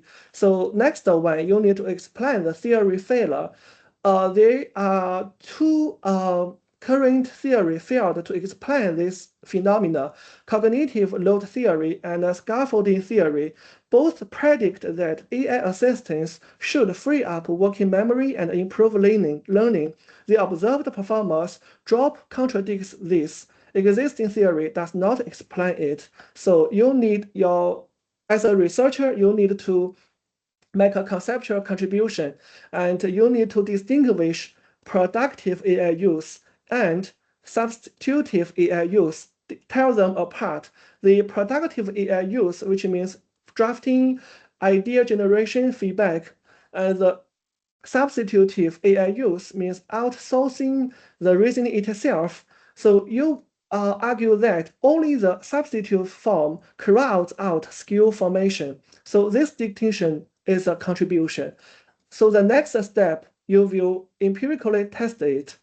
If students with high substitutive use score lower on unaided assessments, while productive users do not, the distinction is supported. If both groups perform equally, the hypothesis is rejected.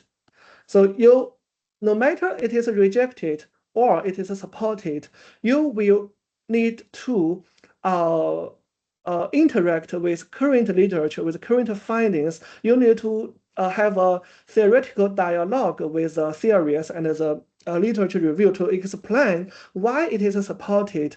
If supported, you will also need to have some theoretical implementations. And if it is rejected, you need to explain from theoretical view and to have a dialogue with current findings to explain why it is rejected compared to maybe from other countries, from different cultural contexts, to have different explanation and discussion on this issue. But in one word, it must be testability, no matter supported or rejected. If the question cannot be tested properly, it is not a real problem. So this template, this 4-dimension, works in any field. Find the contradiction, name the failing theory, propose a distinction, and design a test. Same chain every time. So that's a conceptual slide. Now the writing side, three issues that cause reviews patience the fast. From my personal view, as a reviewer or as an editor, usually I will firstly read the 3 parts. If the 3 parts catch my eyes, or I think I could find some interesting points from the abstract or from the literature review, I probably will give them a major review. But if I cannot find some interesting points or the structure, the organize the literature review and the overall manuscript, I mean the basic template and the structure, how you organize your questions, how you explain your research questions, and how you design your methodology. If this basic elements is lacked from a manuscript, I will definitely give a rejection. I think most of the reviewers will focus on these 3 issues. The first one is title and abstract. The title, just as I emphasized previously, in the editor's system, they can see clearly if your title is quite similar to the current already published papers. If it is have a too high similarity of your title, you will get rejected. So a good, attracting title is quite important. For now, we have a very intelligent AI tools. So just use AI tools based on your paper to propose attracting and a very charming research titles, and got the first sight from the editor and from the reviewers. Besides, a complete abstract states research object, purpose, method, findings, and contribution. Because I also read a lot of papers every day, no matter from submissions as an examiner, and I also will search in the Google Scholar to see if there's any new papers related to my own to my own topic. And I could find that in top journals, in many Q1 journals, their abstract is quite structured, quite well organized, and you can see all the core elements a paper could have.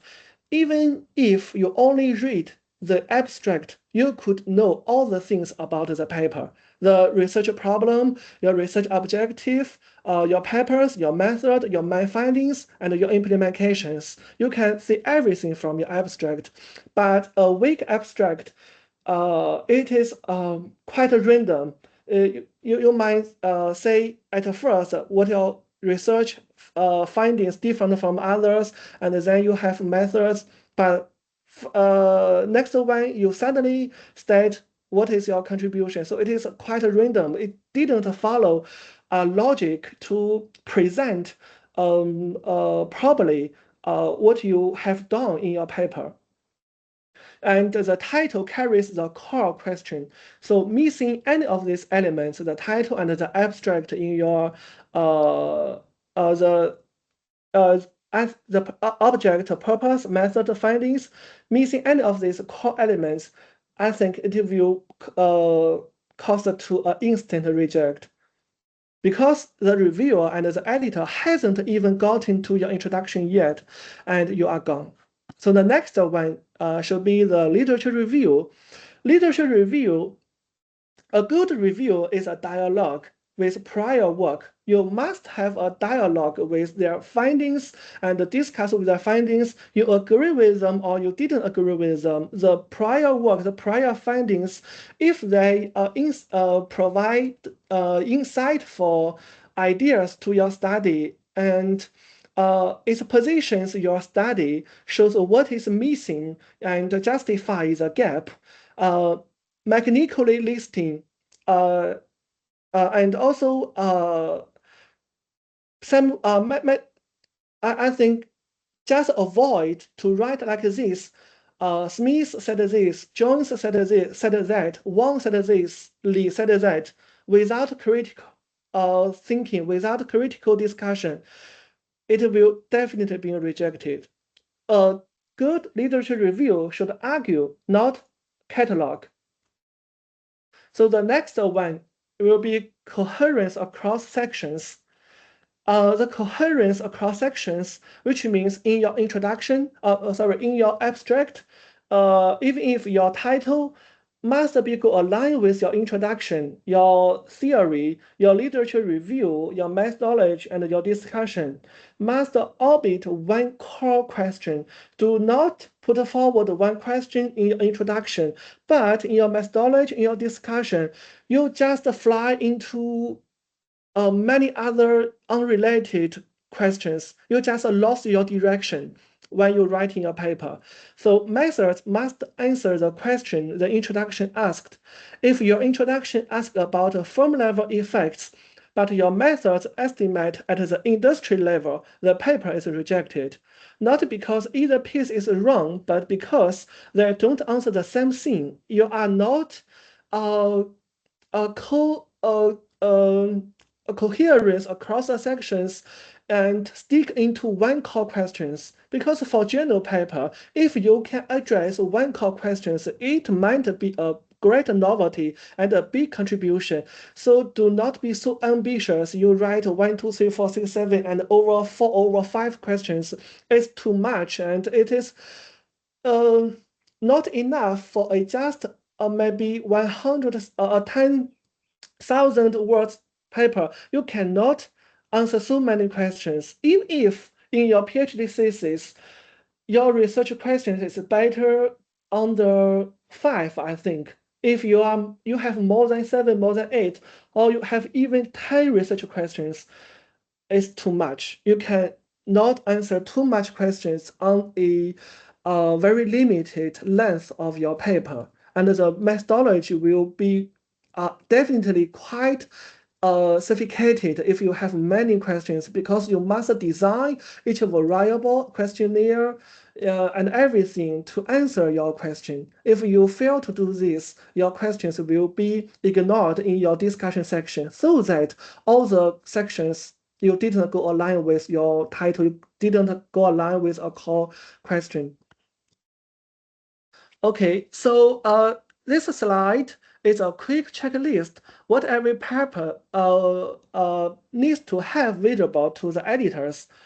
And next one, I will show you an example because I think every paper needs all of this visible from the abstract, clear problem statement, the core variables, and their relationship, the motivation or gap that catches the editor and the reviewer's attention. The example, the purpose, the method, and the main findings. If any of them are missing, unclear, the editor will ask, or the reviewer will be negative on your paper on the first side. So let's go deeper on this issue. This paper was published last year with my supervisor, Jasmine and Eddie. And I will show you how I organize my title and my abstract in this paper. You can see the title. I started with a problem statement. The problem statement of the research puzzle is some uncertainty better than none? It's because climate policy uncertainty discourages firms from investing in green operations, but some studies argue that climate policy uncertainty could be a pressure to firms to encourage them to invest in greener transformation. So it is a double sword. It might benefit. It also have negative effective to the firm's performance. But in my paper, my theoretical, my conceptual contribution is the uncertainty itself is beneficial to firms for their green transformation, but it has a threshold. It is not more certainty cost to more green transformation. It's not. I think when it reached to a turn point, when it reached to a threshold, the beneficial of the uncertainty to firms' performance will be declined. So this is my core research problem.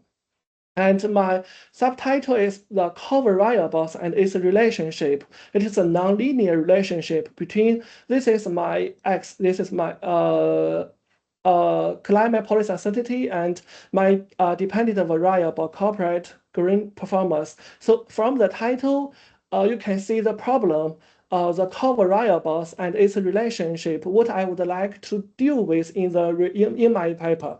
So this is a title, how we can organize it. And the next one, we move to the abstract. The abstract consists of some key elements just I delivered previously. The first one, you can present your motivation of the research gap. For my study, unclear and shifting climate policy can discourage firms from investing in green operations. Yet, some unpredictability may instead push them toward innovation. This is a puzzle and the motivation, what I observed from the theory or from the reality, and where the turning point lies and how the institutional environment reshapes it is still debated. This sentence is concluded from a current literature review, because in current literature review, scholars always treated the climate policy uncertainty and corporate green performance as a linear relationship, but little of them treated them as a non-linear relationship. So the discussion is still debated. And the next one, I will show to the editor what sample I use and what's the purpose of the study. So I say I use the data from Chinese A-share firms, and the core variables, the data extracted from provisional new sentiment to corporate green transformation captured by green total fact productivity. And the method I use is a fixed effect estimations, and the moderate CPU aligns with higher GTFP, and the various great volatility reserves the gain. All this paragraph, I will show the editor the method I use and the interconnected empirical findings. What I say is interconnected empirical findings is you need to organize all your findings properly in a logical way.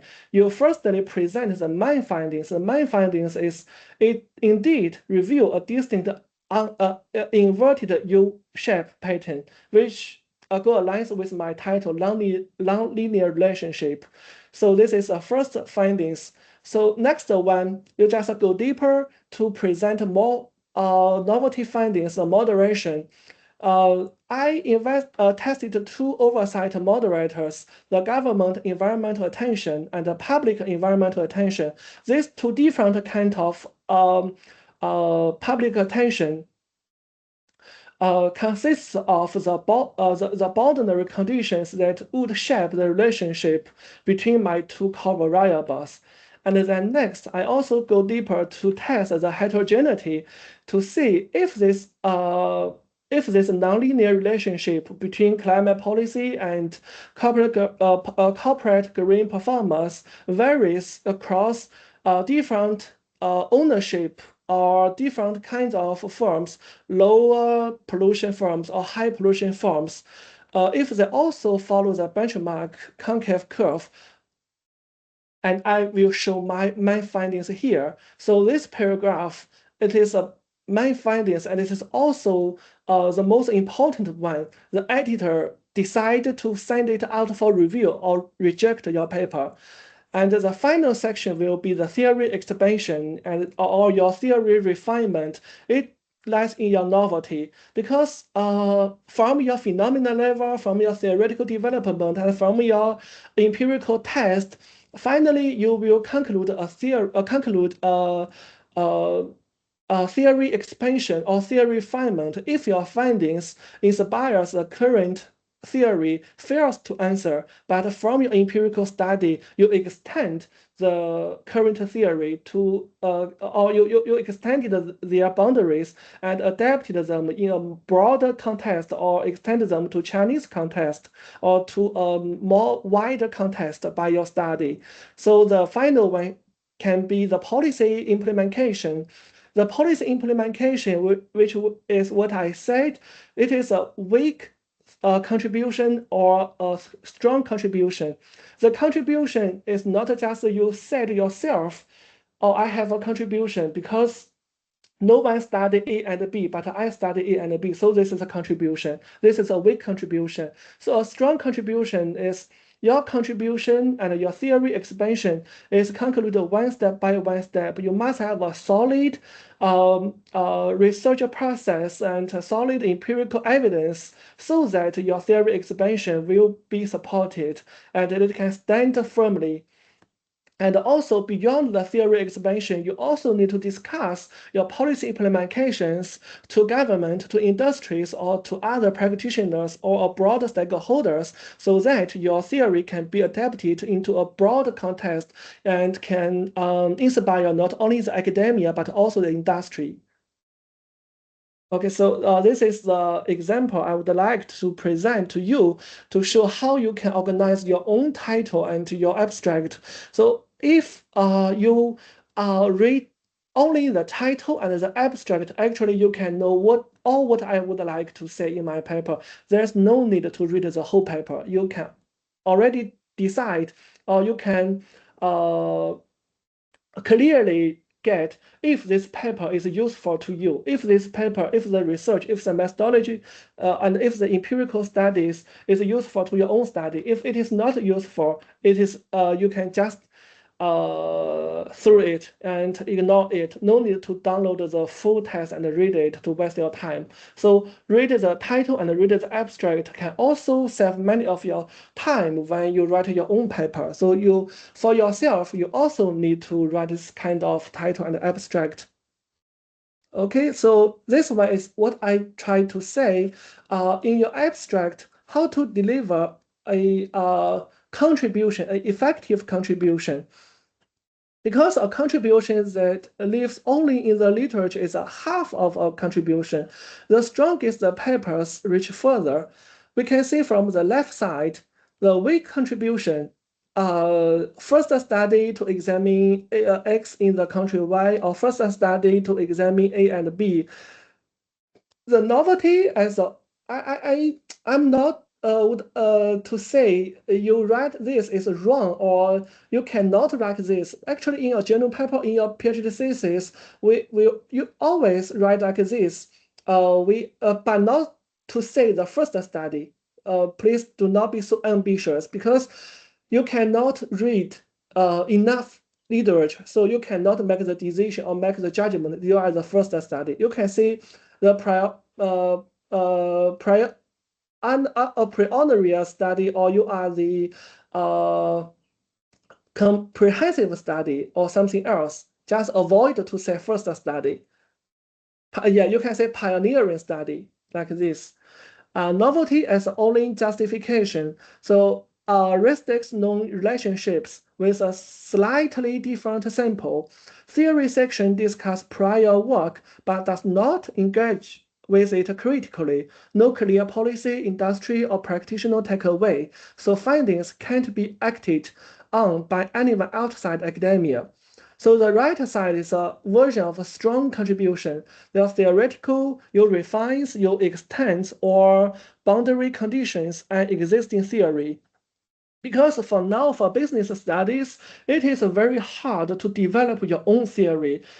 What is I said your own theory, which means this theory is never discussed by any other scholars. It is a totally new theory. It is very hard. It is impossible. So for no matter master, PhD, or researchers, for journal paper or thesis, our tasks or our capability for theoretical contribution is just refine it, extend it, or give some boundary conditions an existing theory. It is quite enough. So methodological, a new measure, design, or identification strategy others can reuse. Industry or practitioner, actionable insight for managers, educators, or clinicians.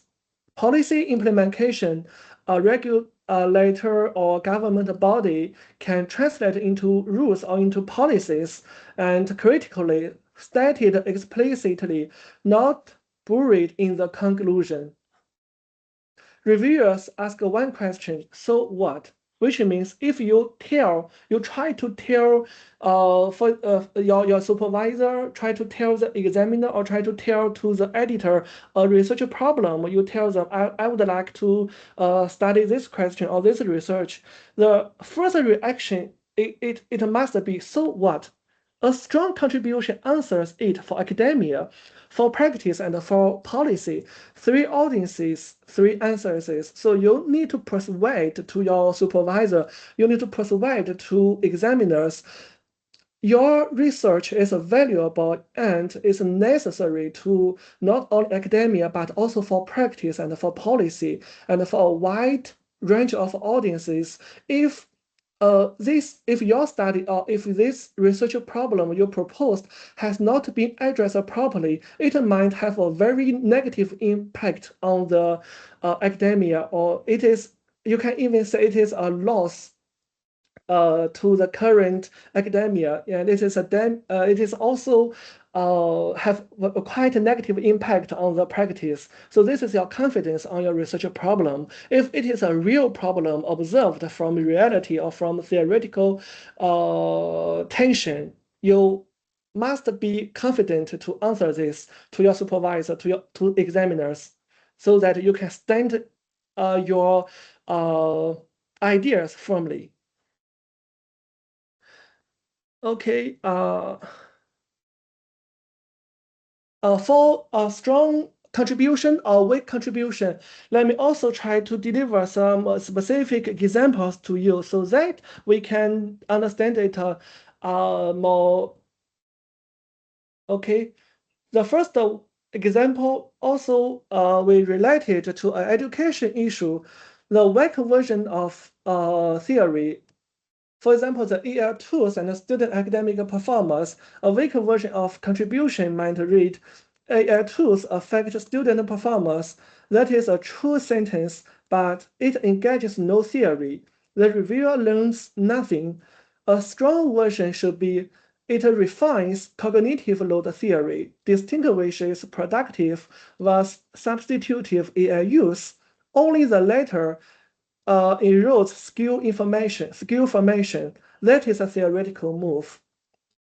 So the next one, same construct on method, a weak expression reads cross-sectional survey, self-reported EL use, no validation, no robust check, but the strong one will have a mixed design, usage logs, and a closed book or oral defenses. And you also use instrumental validities and the shareable. On practice, weak contribution rates, universities should be cautious about EA use. Actually, this is not an actionable step. An actionable step should be you should have some concrete redesign for the open-ended assignments, EA disclosure rubrics, oral checks for high EA submissions, or any other very detailed, actionable, and specific advices to practitioners. Also, another example, ESG ratings and capital allocation. For your theory contribution, a weak one could say ESG ratings affect firm performance, reaffirms a contested correlation. It is no theoretical move, which is in your section, in your discussion and in your conclusion section, no matter your journal paper or PhD thesis, try to avoid reaffirm your already tested correlation. Please try to extend it to boundary conditions theory. For example, how your empirical evidence or how your empirical findings refines or extends current theory, because current theory fails to explain this issue, but your study extends it and refine it to give a solid empirical study to support your contribution, which is the substantive ESG raises allocation efficiency, while symbolic ESG does not. Yeah, this is Sam. And useful and also a very effective way to learn how to write a effective abstract or try to write a high quality abstractive is you must download and read as more as papers related to your own study published in top journals. It must be published in top, maybe in the top field of your research, no matter Q1. Q1 also have many journals. They are low quality. So you need to choose from the Q1 journals to find the high impact factor journal and try to find many reputed scholars that publish in this journal and also their paper. You just collect them together. So which means if you would like to write a paper on ESG ratings and capital allocation, the first step you need to do is to search in Google Scholar to see if this topic is novelty. Novelty means not thousands of researchers have already studied this issue. So this is the first step. If you confirm that this issue has not been fully explored in current study, the next step, you must download 50, 100, or even more than 100 related papers published in top journals. You only need to read their title and abstract, and then you will have a clear picture in your mind how to organize your own paper. This is a quite effective and useful way. Okay, so next one, I will move to AI use in our academic writing because this is a Jiapeng. Yeah. Okay. Jiapeng, let's put on hold on the AI tools first. There are a few questions on the from the floor. Okay. Okay. All right. Yeah, so the first question is that, right, for the PhD research, should we present all the research model in one paper or can we split it? If split it, that is affect the research novelty, okay? Jiapeng, you want to answer from the reviewer perspective, okay? Or you want to answer this question first? Yeah, the question is in the chat box or not? Yes, the question on the chat box. Let me see. For shall we present model in one paper? I think research model. What do you mean research model? You mean your modeling or your conceptual model? What do you mean? The conceptual model. So let's say, for example, right? Let's say, for example, in the research model, they actually have, let's say, 5 independent variable. And then in the research model, they also have mediator and moderator and 1 dependent variable. So what he's trying to say is that, right, in that model, they actually for first publication, they will just take the 3 independent variable together with the mediator and DV, publish as 1 article, and then they try to split the research model and then come up with different article. Okay. For PhD research, if your thesis, you have a very complicated conceptual model. For example, you have many mediators or moderators, or even mediated moderators or moderated mediators. It is a quite complicated or sophisticated model. Yeah, of course, you can split it up to publish more papers. And because if your research model is quite complicated, which means it requires more participants. For example, if you have more than 2 mediators or moderators, I think you at least need over 300 respondent participants to answer your questionnaire. So that it is a quite challenging work. But before that, if you already develop your questionnaire, you can just split up into a more easier research model and try to collect the data from a relatively small group of respondents so that you can try to write a paper, an empirical paper to test if this research model can be supported from your data, and if your research data collected is effective to explain what you try to deliver to the audience, and if your research empirical findings could extend or refine a current theory, which means you must have a dialogue with current theory and current and prior work to compare with the findings. What is your novelty? If you could do this, and if you could find the research novelty, then it is a research novelty, and it you can do this to split up. But after that, if you try to publish a comprehensive one, which means you publish directly or extracted from your PhD chapter, you must try to avoid ethical issues, because if you use same data, same model, or you just combine them together, but you do not have some novelty findings or novelty empirical designs, it might raise ethical issues. So just pay attention to that. Okay, adding from what Jiapeng say, right? Okay, I'm talking from the research integrity advisor perspective here. All right, I attended the research integrity advisor hosted by UW Australia last year. Okay, they do actually have this concern is that I know it's very common practice in Malaysia. A lot of those PhD supervisors will actually ask them, you have very complex model, so you actually break it into a smaller portion, like what I say just now, example, let's say you have 5 independent variable, you have 2 moderator, so you just maybe just pick 3 independent variable and go in with 1 moderator and your dependent variable, and then you go for 1 article publication, okay? Now this practice in the research, right, we call it Salomon slicing. You actually take the whole thing, you slice into the smaller model, and then you go for article publication.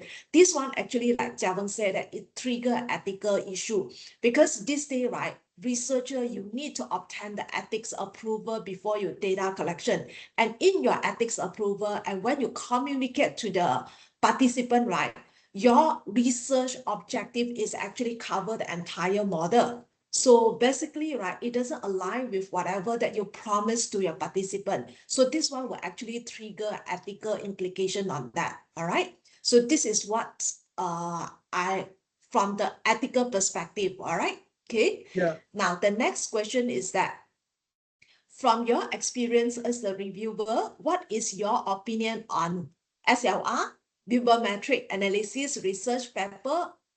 Can it be relevant to top tier journal? Because last time we used to, those top tier journal Q1, Q2, they accepted a lot of those SLR or bibliometric paper. But these days, a lot of those top tier journals, they stop. They already make it very clear that they only accept empirical paper. So what is your view on this, Dr. Tan?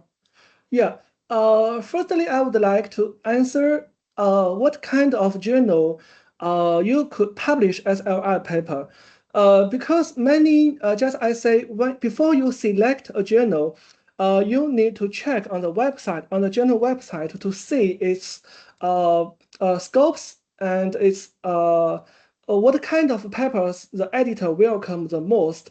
If in the journal's publication scope that indicate clearly they welcome SLR papers, then you can submit. But some journals in their website, they will clearly indicate they not accept SLR papers. So just avoid to submit to them. And the second answer from my side is systematic literature review or bibliometric analysis can absolutely land in top-tier journals. As I've seen SLRs in journals like many top-tier journals, Journal of Cleaner Production, International Journal of Management Reviews, and even annual reviews, it is a very top management journal series. They all accept SLR papers. But here is a caveat. A top-tier review paper is not a summary. So you need to check your SLR paper first. Is it a summary or is it just a description from current thousands of literature? Just give a description, descriptive for a specific topic. If you just count papers, draw a co-citation map, and list the future research directions, I think most probably you will go rejected from Q1 or Q2 journal, because reviews reject those every day, and even with the rise of the EL tools, SLR papers are quite large. They accept quite a large number of SLR papers than before, because we can use EL tools to review and to calculate many papers and to combine them together to write SLR papers. So they have a very large number of submission. So if you only draw a co-citation map or only count papers, for example, the author, tendency, the institution co-citation map, or just list what is future research directions, if you do not have your own novelty or you didn't develop your own theoretical contributions through your SLR, and if you don't have your own findings from the thousands of current papers, it is a high-risk paper from my side. And what separates a Q1 review from a Q3 or Q4 review is one thing. Just I said, does it produces a new framework or just describe what exists? From my experience as a reviewer, I also see many SLR papers, but most of them is just describe what exists. They just present some figures, some diagram to show the tendency, to show the co-citation map. And so I will ask, so what? What is your meaning needs to do this job? What is your contribution? Have you already reproduced a new framework based on what exists? If you're not, then you will be rejected. So a strong SLR paper should have, in my mind, I think 2 or 3 elements. The first one is synthesis. You must propose a new conceptual framework that organizes the field in a way nobody has before. This is what I call the synthesis. It's not just describe what exists. The second element is identify tensions, because SLR papers, it is also a research paper, so you must have your research puzzles, research questions, or you must have a core research problems.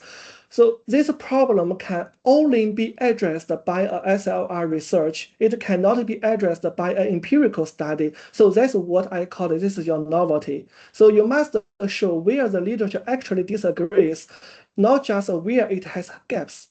And you also need to answer why your SLR method can answer the research problem or the research patterns you observed from reality or from the literature, so that your study or your proposal will be supported. And the second one, the last one, it might be advances theory. Let you read the review and work away with what I mean advances theory is a weak review paper or a weak SLR paper. First one, you just count X papers from 2010 to 2025 or 2026. The second one is just maps. You just map these authors cite each other or institutions, they collaborative together. And the third failure is just lists. You just lists future research should examine. So my honest advice for PhD students, especially, SLR is actually a great first publication. It forces you to read the field deeply, and the SLR can later become your literature review chapter. So two birds, one stone. You must read all the papers first and then find a real question or a real research problem. The research problem exists or you observed from current theories or literatures, and this research problem can only be addressed by SLR research. It cannot be addressed by empirical studies, so that you further need to answer through the SLR method which theory or which current theory you aim to refine or you aim to extend, and how your research findings can contribute to current theories and also industries and other practitioners. Okay, am I clear? All right, Syed, are you clear? Okay, Okay, any other that is question? that is another question from Syed. Okay, how far rigor methodology affected the chance of work to be published, even we are able to come up with a solid motivation and contribution statement? So meaning to say that, right, how important is the methodology, all right, in terms of the rigorous, right, okay, to the reviewer? I think actually this question is quite weird. It's because it's not how far rigor methodology. Your aim is to design a rigorous methodology, because methodology can sink a paper even when motivation and contribution are excellent. It's the most common reason for rejection after the first round of review. So let me share again the order reviews think in. The first they will ask, is a question interesting, or is a real question? It is not a false question. That's your motivation and contribution. If you can answer this question, then keep reading. If no, that's the reject. The second step will be, they will ask, do I trust the answer? If the editor didn't trust your answer, which means your methodology, your research design is not rigor, and your variable measurement is quite ridiculous or quite flawed. So this methodology section, this is where strong motivation alone can't save you. Even if you have a very strong motivation, cannot save your paper. Because methodology for empirical study, it is a quite most important section. If your methodology is rigor and your research design and your data collection design process is quite rigor, and you have a very clear roadmap how to develop step by step, and you use this method to answer your question step by step, I think you already success in your paper. But if you lose any one of it in the methodology section, just I said, even if you have a strong motivation, it cannot save you. So a weak method invalidates a strong question. If your heterogeneity or your robustness is not handled, if your sample has selection bias, if your measure doesn't actually capture what you claim, reviewers will reject. Even when they like the topic, even when they think your topic is interesting, but and especially when they like the topic because they care about it being answered correctly. So my answer is motivation and contribution get you into review, first round of review, but methodology gets you throughout the whole review process. Yeah, this is my answer. All right. Okay. We have another question from Basma. Yeah. Okay. So, but the question that is related to Basma, I will put on hold first. Okay, because this is a subsequent questions. Okay. So, all right. Then we will continue with the question. Okay. Now, this day, right, there are a lot of AI tools in the market. Okay. Then, like what Jabang said, that AI tools, right, is no longer optional to a lot of students, to a lot of supervisor and researcher, right? AI tools is no longer optional. We have to rely on the AI tools. But however, right, what are the acceptable and unacceptable use in the academic writing? Okay, students get upset, all right, when we actually the school or PGRC actually informed the students said that your work is not acceptable. Please address a high AI usage. All right. So that's why in this case, right? Okay. Jiabeng, you may be able to answer on this part. Okay. And also, right, there are some of those ethical pitfalls. Okay. The postgraduate student need to be aware of, especially come to similarity index and also plagiarism issue. All right. So over to you. Yeah, actually for this issue, I will be presenting in next section AI, the use of AI tools and the AI similarity as well as a paper similarity, or some of my advices on how to reduce them. So should I just turn to the slides or let me answer it in the later section? Okay, you just answer in the latter section. Okay. Okay.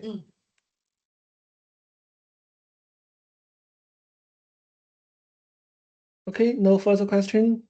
Yes, you just continue. Okay. Awesome. Yeah, it's AI, the use of AI tools in academic writing. Actually, with the rise of various AI tools, ChatGPT, Cloud, Gemini, many students and even editors and also many other major researchers, they will also use AI tools to improve and polish their academic writing. But how to use it correctly, we must pay attention to it and use it responsibly. Acceptable uses. The first one is language polishing and grammar editing, formatting tables and figures, literature research assistance, brainstorming research questions, reducing similarity through paragraphing, use ethically.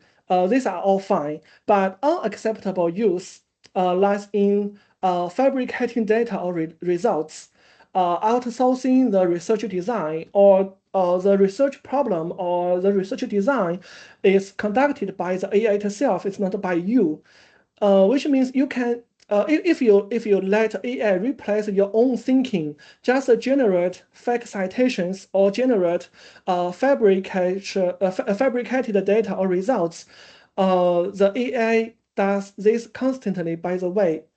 So it will must raise ethical issues, and if it is detected by the editor or by the reviewer, you will definitely got rejected. And if it is detected in your PhD thesis, yeah, it will also have high risk of ethical issues. So if your journal requires it, including an AI use disclosure statement, hiding AI traces, invite ethics review, the journal can detect heavy AI use, even if there's no number on the screen, and we will talk about the next.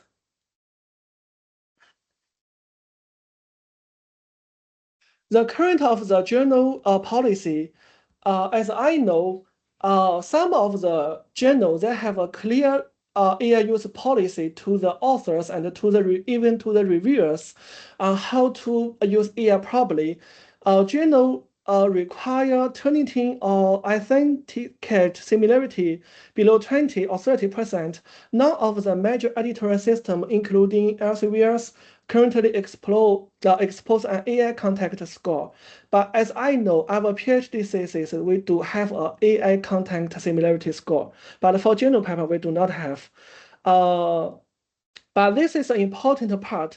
Every major publisher has explicit rules on how AI may be used and disclosed. From the bottom line, you can see AI rate is invisible to journal editors today, but disclosure is mandatory. If you fail to disclose and it gets caught later, that is an ethics violation. So look at the 4 boxes I collect from the 4 major publishers regarding the AI use to policies. First, for Elsewhere, AI tools may be used only to improve readability and language. Just as I said, you cannot use it to generate your data and your results, and you cannot use it to do every analysis section to replace yourself. You cannot do that. You can write down a version of by yourself and then send it to AI tools to enhance the readability and polish the language. So authors must not list the AI as co-author. AI must not be used to generate or alt scientific content or images. Disclosure goes in a dedicated statement before the references. If you download a paper from elsewhere, you can see clearly before the section of reference, it must have a section to indicate the AI use, the AI use statement. So you must disclose how you use it or if you use it in your writing. For Willy, generative AI can't be created as an author. It is the same with Elsewhere. All AI-assisted content must be reviewed and verified by the authors. Authors are fully responsible for accuracy, originality, the novelty, or your data, your results. Authors are fully responsible. AI cannot be responsible for all of this. Disclose in methods or acknowledgements. The third one, Springer Nature publisher, LLMs do not meet authorship criteria. LLMs large language models includes ChatGPT, Cloud, Gemini. Use of these large language models must be documented in the method section. AI-generated images and figures are generally not permitted, which means you cannot send to the AI tools to let it generate images which directly related to your core findings. You must draw the images by yourself or generate it directly from your software. Authors remain accountable. The Taylor Francis publisher AI also cannot be cited as an author. Authors must declare any AI tools used in writing or analysis. AI-generated content is not acceptable as primary research data. Disclosure goes in acknowledgement or dedicated statement. So notice the common thread. AI cannot be cited as an author, which means you must disclose. You must disclose. The journal don't ban AI, or they do not mind the AI content similarity score. They ban the undisclosed or improper use of AI. But for our PhD thesis paper, we do focus on the AI content similarity score. So when you write your PhD thesis, you must also pay attention to your AI content score. If you get a quite high AI content score, I think PGRC will just send back to you to revise.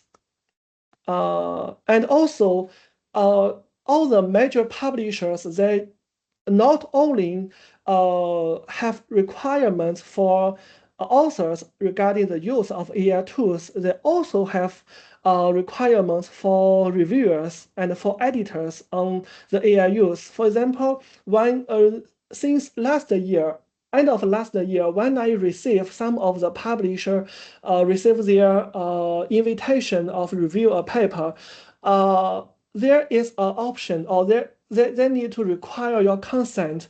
You need to promise and sign to confirm that you will not send the author's manuscript to any AI tools. If you send your author's paper to AI tools, if they detected this issue, then your identification as a reviewer will be banned. And also, when you try to submit to the journal or to the publisher, it will have negative impact because the improper use of AI tools will cause severe ethical issues, and the ethical issues will have consequent negative influences on yourself and on your reputation. Okay, next one. How to lower the AI detection rate? Actually, for myself, no matter my PhD thesis or my journal paper, I never check specifically how the AI content similarity is. But as I know, most or majority of the content, I write it by myself. So I'm quite confident on what I'm writing. So I never do such checking work. And finally, I also get published successfully. But if you during your writing, you rely heavily on AI tools and you are not confident on what you are writing about, you need to do some of the work present for now to lower the AI detection rate. The first one is critical, important. You must write the first draft yourself. If you write the first draft yourself, or the majority of your content is written by yourself, you just letting AI to polish your language and enhance the readability. Even if you are not so confident, but when you send for check, you will get a very positive result. But if your first draft and the majority of your content is generated directly by the AI, you will definitely not confident with what you are writing about, and also the results will be quite negative. And the second one, rewrite, don't pass. As I know, for some subject assignments, many of us use AI tools to generate the results and just copy and paste and submit our assignment to our lecture. But for journal papers and PhD thesis, avoid to just copy and paste. You must rewrite and reorganize each section and reparagraph each of your section. Use your own idea. Do not let AI replace you to do that work. If you take an AI suggestion, retype it in your own words. Direct copy paste leaves stylistic fingerprints that detected easily catch. You must can get all this information from Xiaohongshu or other social media. There are many fingerprints that detectors can easily catch if you use the AI. You can search. I will not present you today. And the third method is mixed sentence structure. Mixed sentence structure means AI defaults to balanced medium-length sentences, vary lengths deliberately, and you can add short punctures, use a specific term instead of generic ones. Next one, you can anchor in your data, tie every paragraph to your specific dataset, fieldwork, or context. Concrete numbers and names are hard for AI to fabricate convincingly. And also you must cite real and recent sources. One of the fingerprint of AI use is false references, and cite unverified sources, data, or references. You must have this kind of appearance. If you send some prompt to AI tools to let generate some content that will have some citations, but when you check the citations, you will find it didn't exist. It is all false references or false sources. So you must cite references by yourself. So which means it forces you must read references by yourself. You can it is impossible you write a high quality paper without reading hundreds of top journal papers. If you only read 5, 10, or 11 or very few journal papers, and that you have an idea in your mind, you just send your idea to AI tools and let it generate your paper without checking with thousands of or hundreds of top-tier journal papers, you will definitely have the risk of being rejected because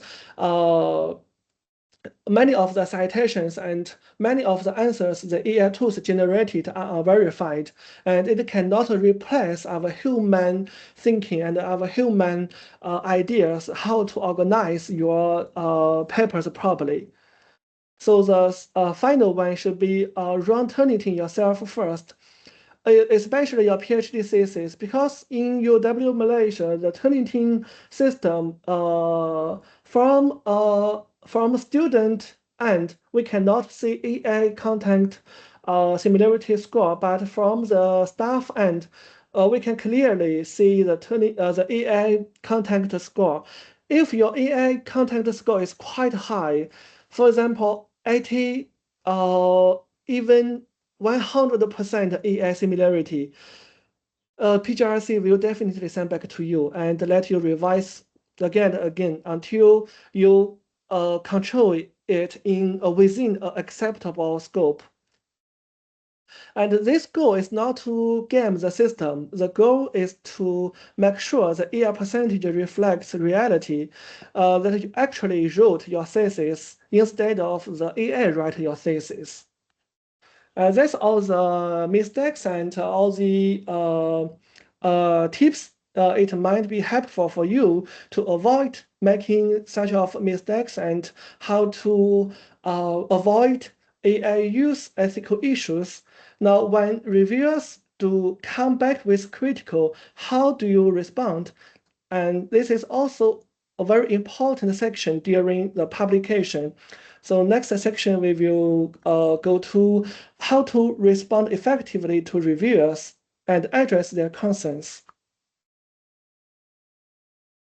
Okay, Dr. Jasmine, shall we have a Q&A section? Okay, yeah. So we're done with the earlier section. Okay, now we move on to another nightmare for a lot of those researcher and then the student when they come to publications. Okay, then they actually get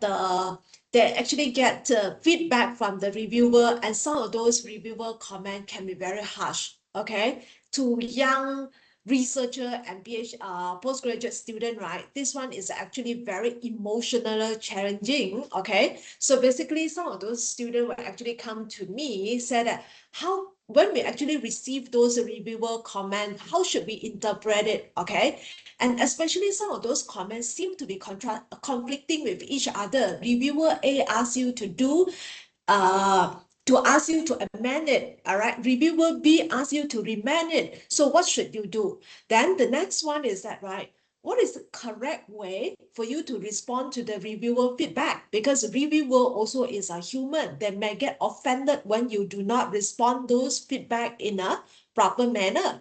Okay, another one is that how should the student respond, right?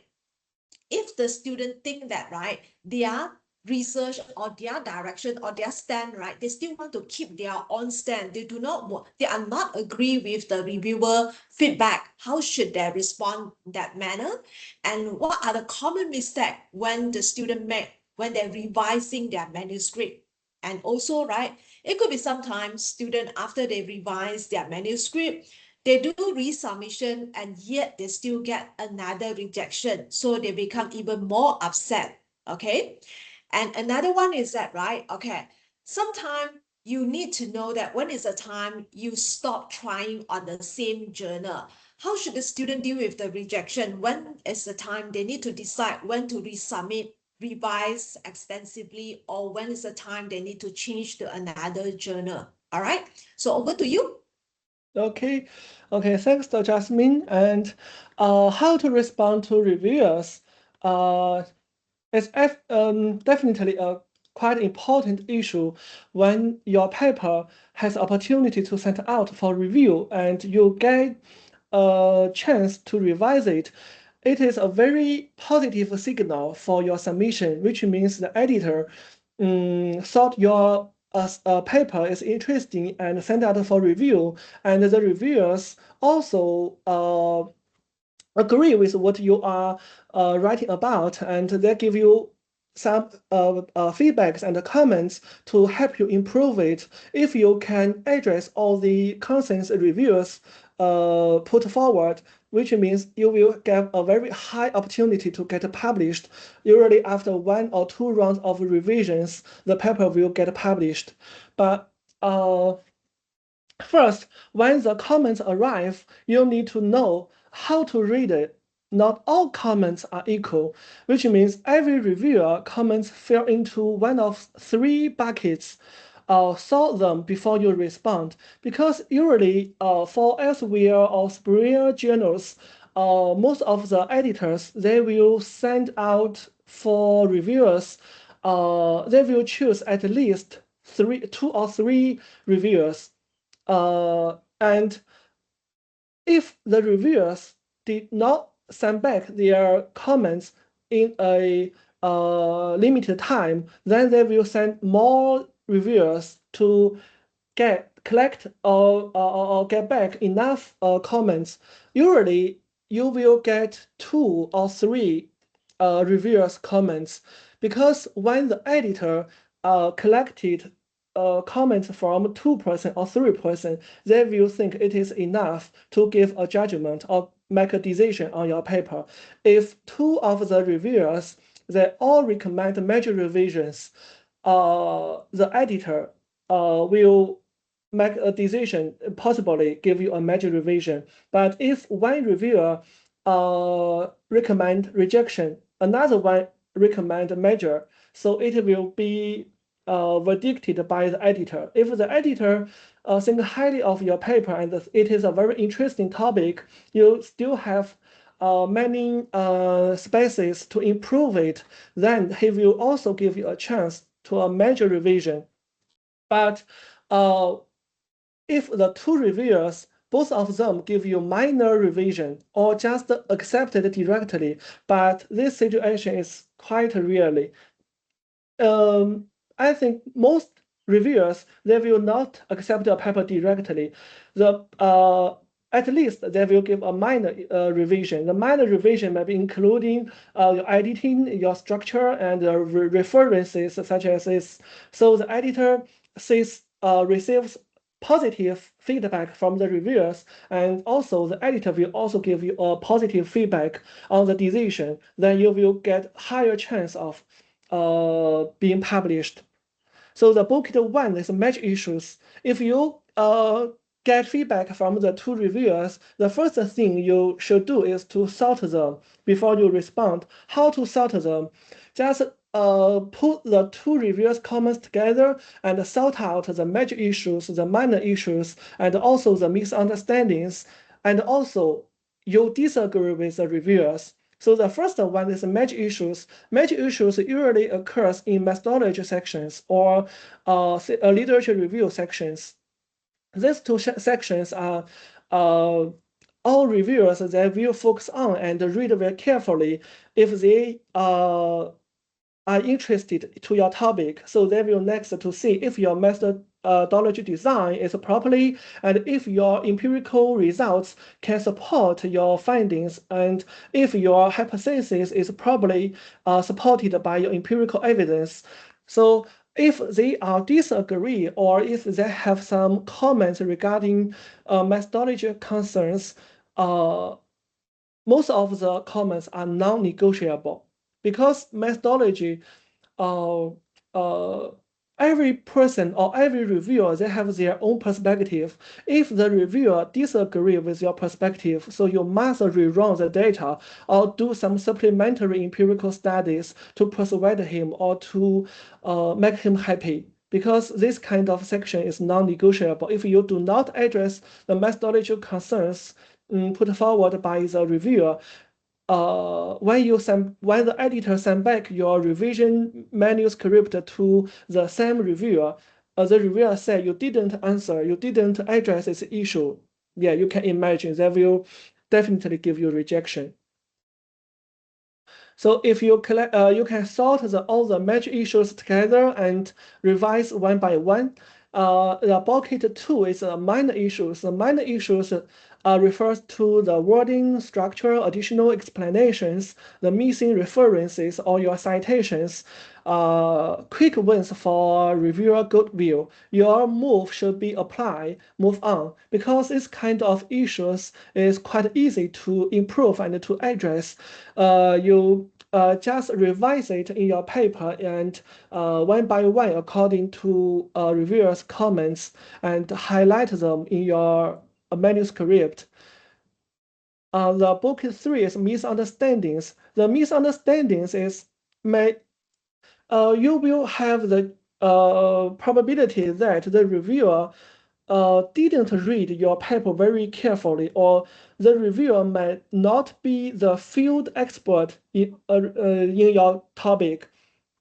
Because some editors, they choose reviewers. Many reviewers reject to review the paper because the reviewer work is voluntary basis, it's totally voluntary. So the reviewers, when they receive an invitation to review a paper, if he is not available or if he think the paper is quite low quality, he will refuse to review it directly, so that it will have some situation that the editor sends out to more than 10 reviewers, but they can only get 2 or 3 positive feedback. They agree to review the manuscript. So and some of the reviewers, they might not be quite professional in your field, so they may have some misunderstandings on what on your paper. So often a signal that your test was unclear. What you need to do? Your move should be rewrite the passage. Do not argue with a reviewer, even if you know the reviewer didn't read your paper carefully and he has a misunderstanding and he didn't read carefully. Actually, you already put it in your paper, but the reviewer didn't notice it. Do not argue or do not respond. I already incorporate in my paper, or do not respond. Avoid to do that. You must rewrite the passage and tell the reviewer, thanks for your valuable comments. I already revised according to your comments, and it is highlighted in my manuscript. Remember, do not argue with them in this issue. But when you need to argue with the reviewer, it is the final bucket. The final bucket is the reviewers disagree with you and you also disagree with the reviewer. Because if you revise your paper according to the reviewer's comments, your whole paper will be changed. It is not your paper, it will be changed to another paper. So in this situation, the comment from the reviewer itself is quite severe or strictly unreasonable. So in this occasion, you need to persuade and you need to discuss with the reviewer, and you need to show your evidence or show your reason why you think it is unnecessary to add the section or to do this kind of revision, because you disagree with him and you think if you follow the comments from the reviewer, your paper will be totally changed, so you cannot revise. So you, in this occasion, do not argue with it or do not just argue back. you need to provide evidence or provide your reasoning to explain your current version is suitable and have evidence-based, and to persuade and to seek consensus with the reviewer. If the reviewer check your response letter and see your reasoning, see your evidence, if he agree, then you will be get published. If your response cannot persuade him, he might also give you rejection. So next one, I will show you how an effective response letter is, what works and what fails. In my mind, I think there are 4-step response workflow. Do this in exact order every time, because if you follow strictly you follow strictly a workflow and the logic, it will be quite clear to deliver to the reviewer so what you would like to persuade him and what you already revised in your paper and why you didn't revise in your paper, all of this in an order way. The step 1 should number every comment, list them all. Where? And the second step should be decide for each. You need to change, partially change, or hold the line, or note your reason why you disagree. The step 3 should be revise your manuscript first. And this step is quite important because you must make all changes in your revised version of a manuscript in a colored font or highlighted in different color.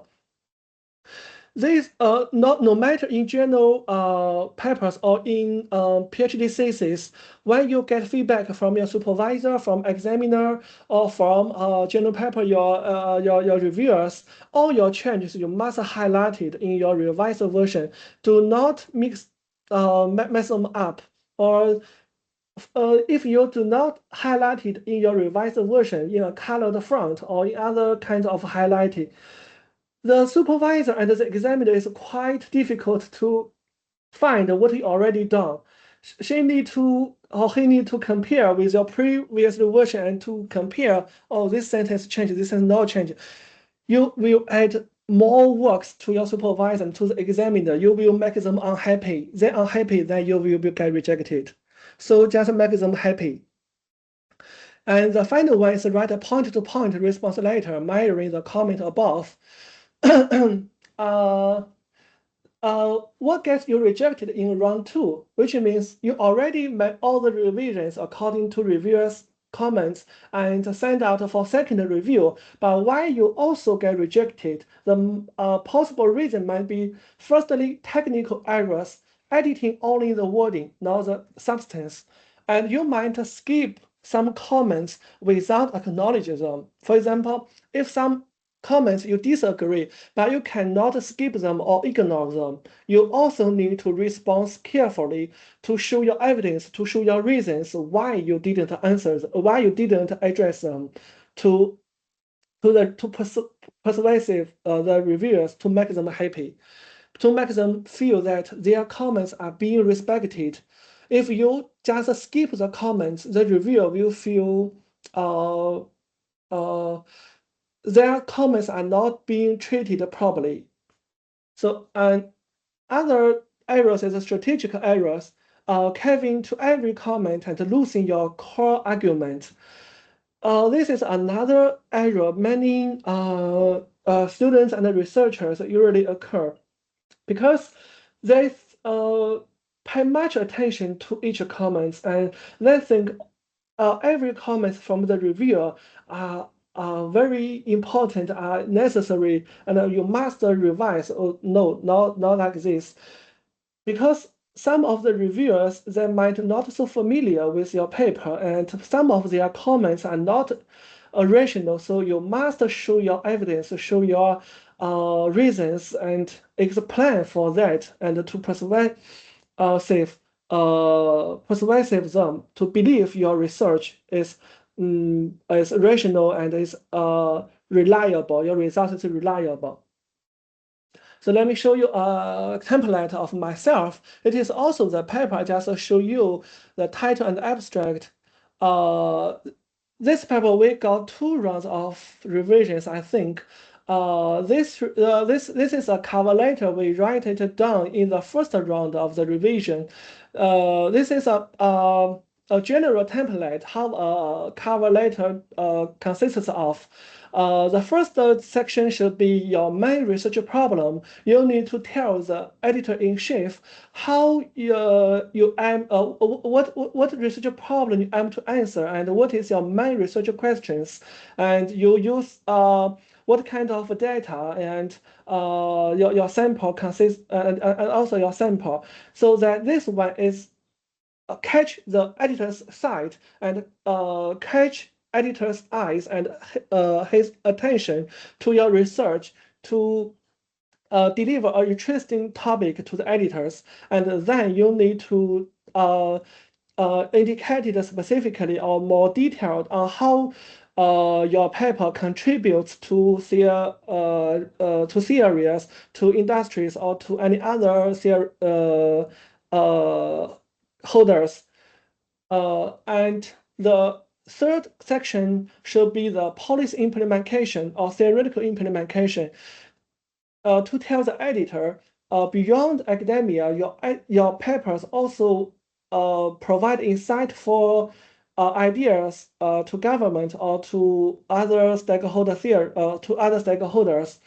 And also the final section should be your general alignment and ethical disclosure, because when you select a journal, you are not sure if your paper is suitable for the journal, if it falls within the scope of the journal. So you need to tell the editor how your research falls within the scope of the journal to enhance the journal alignment. Tell the editor, particularly those at the intersection of policy, suitability, and firm performance. So this is a general template. You can adjust yourself. You can adjust your own cover letter based on your own paper. And at last, you need to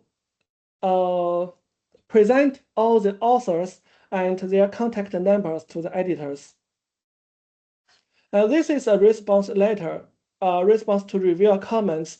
The first section is a greetings and to express your attitude to gratitude to all the editors and the reviewers to provide valuable comments and the valuable time for your paper, because as I said, the reviewers, they are undertaking voluntary work. They will not get paid for their review work. As also, my experience is also, I review more than 100 papers each year, but few of the journals have the payment for your review work. 99% of the journals, their revision is voluntary work. So you must express your gratitude to them and then tell them you have already addressed them point by point, and to tell them how you revise it and to persuade them, believe you already done a lot of work to improve the paper and make them happy.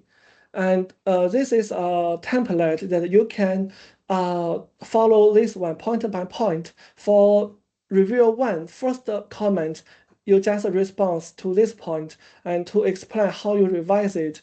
The second point, you respond it and use different color to highlight your response.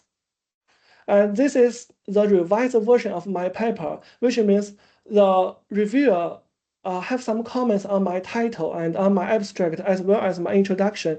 So all the revisions, I use a red color font in my revised version of paper, so that once the reviewers open or download my revised version of paper, they can clearly see how many contents or what section I already revised properly, and then they will compare with a response letter to see if you revise it according to his comments or you just make a false or make a different revision different with his idea. Some reviewer will check. There are also some reviewers, they will not check so carefully. They just say, you highlight the revisions section, and also you write a very effective response letter, then they will give you accept. But some reviewers, they will compare very carefully to see if you address his concerns properly. This is a common response letter that fails to persuasive reviewers and editors and will probably get rejection. You can see you just a response. We appreciate your suggestions. We have had a discussion in the paper, but you didn't explain what kind of explanation or what kind of revisions you added in your work, or you deleted from your work, or how, if you have rerun the data section or add some more validity to your paper. This version didn't mention that. So if a reviewer sees this version, they will be angry. So it's too simple. So you must write in detail like this. Write in detail like this, and you can also even more detailed. You can copy and paste the revised content and to here, so that the reviewer can position your revisions in your manuscript and compare the response letter to see clearly if you have already addressed his concerns properly. So do not use this version. This is too simple. You didn't show respect to the reviewer's comments. Okay, beyond the response letter, a quick recap on what your overall paper has to demonstrate to come back from review. A quick checklist.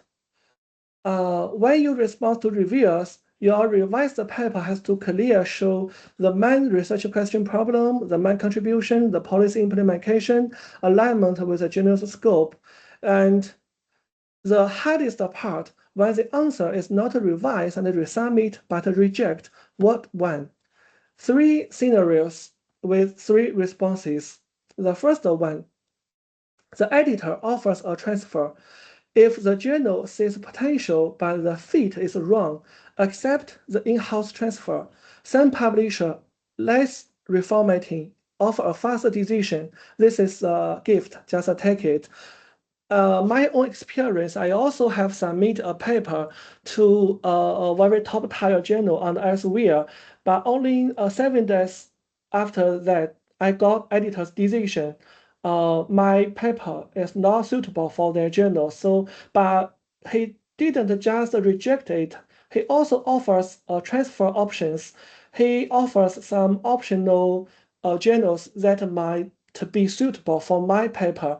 So you should take this chance and to see which journal is most suitable to you. And you can just transfer it from the Elsevier journal system. It can save your time, and you can also save your time to do less reformatting work, and you can also get a faster decision to the new journal. The second one is reviewers found deep issues. Do not panic resubmit. Revise carefully. Get supervisor sign off, and only then move to the next journal, which means if you got reject from your first target journal and you got many valuable comments, do not worry to revise and resubmit. Just discuss with the supervisor and revise it carefully to see if all the concerns has been addressed properly, and then move to next journal.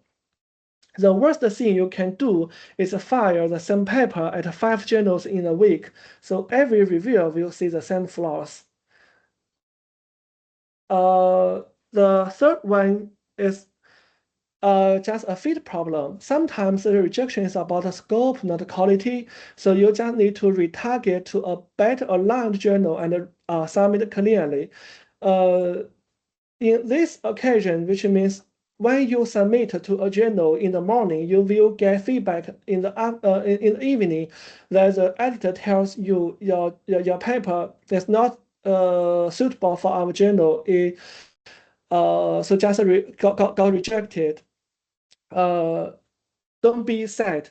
It is a very normal occasion. You just follow my step on how to select a journal, to search in Google Scholar and to check in Web of Science or Mango or any other dataset to see if the journal has published similar topic but not same topic, must be similar topic in the past 3 or even 1 years. If they have, which means your topic is similar to them, but you will also encounter another question. You search a journal, they have published a similar topic in the past 3 years, but why the editor also reject me and tell me it didn't fit the journal, it didn't fall scope within the journal. If you have this experience, or if you have got revision from in this situation, probably it's because your quality didn't meet the minimum criteria for publication. So just change another one. Because the editor may think of your paper is a good one, but not that good enough. So even if the topic is suitable for their journal, but he will also say, okay, I will reject your paper because it didn't fall within the scope of our journal. So just ignore it.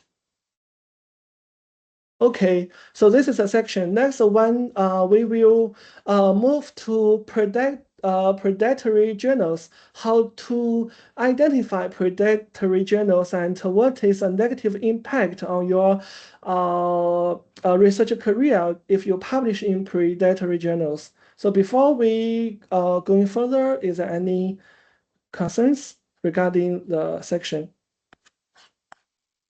So any question from the floor before we move on to the last segment that is about predatory journal? Yeah. Any question? All right. So if no question, then we move on to the last segment. Is about the predatory journal. Okay. So now this has become an increasing concern among the academia. Okay. So I also do receive this concern. Concern, right? Students do face this issue. Okay. They receive the email aggressively from the publisher asking them to publish, and then the student fall into the trap. They publish the journal with a fee like $200 US, $100 US, $80 US, and then they get their article published in 5 days, in 7 days, right? Then after that, they submit, they inform to me, said that, right, Dr. Jasmine, this is my publication. Can I proceed with Viva or not? Then when PGRC step into, we have a check. Then unfortunately, we have to tell the student, your publication does not meet the graduation requirement, okay? Apparently, the journal that you choose is a predatory journal. So that's why, right, the last section basically will just tell what exactly is a predatory journal, okay? What are those obvious warning signs, all right? Is it fast publication a red flag all the time, okay? So these are some of those things that students always need to pay attention on.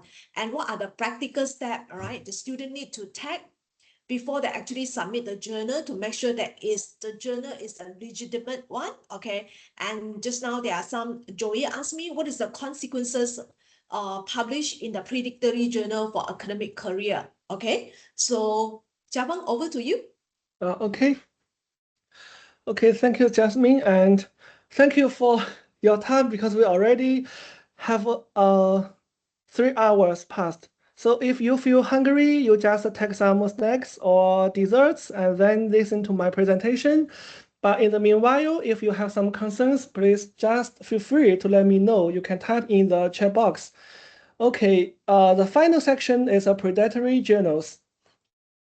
The predatory journals, how to spot them? Actually, the realistic case for fast review SSCI options when time is short.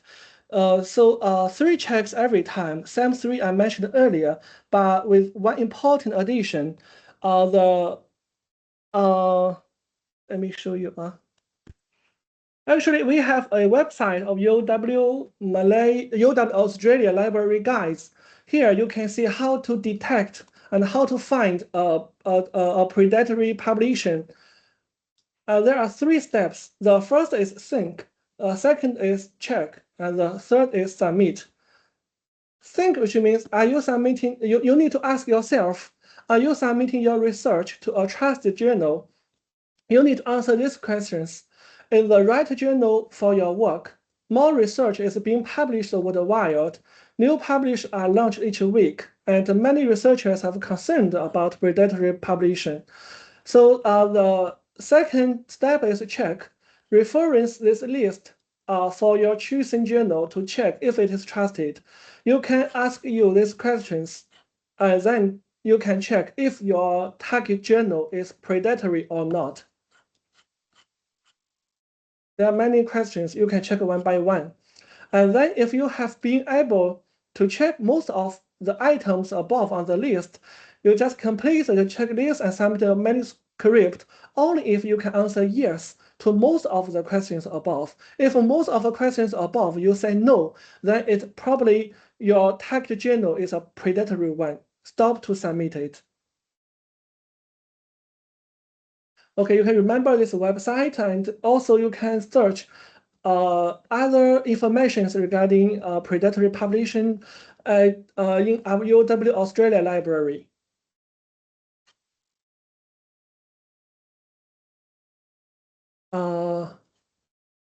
And here I will also share you some my experiences on how to verify a journal.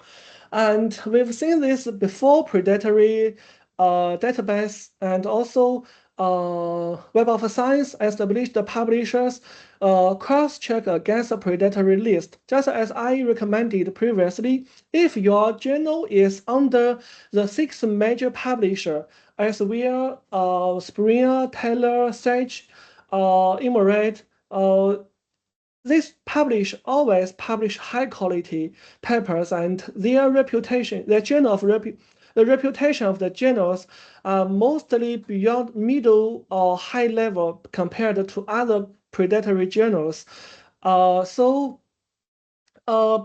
it does not guarantee, even if a paper is indexed in Web of Science or under the publisher of Elsevier, it also has a risk. So you need to check in Web of Science. In Web of Science, if you search the journal title, you can see if it carries a hold flag.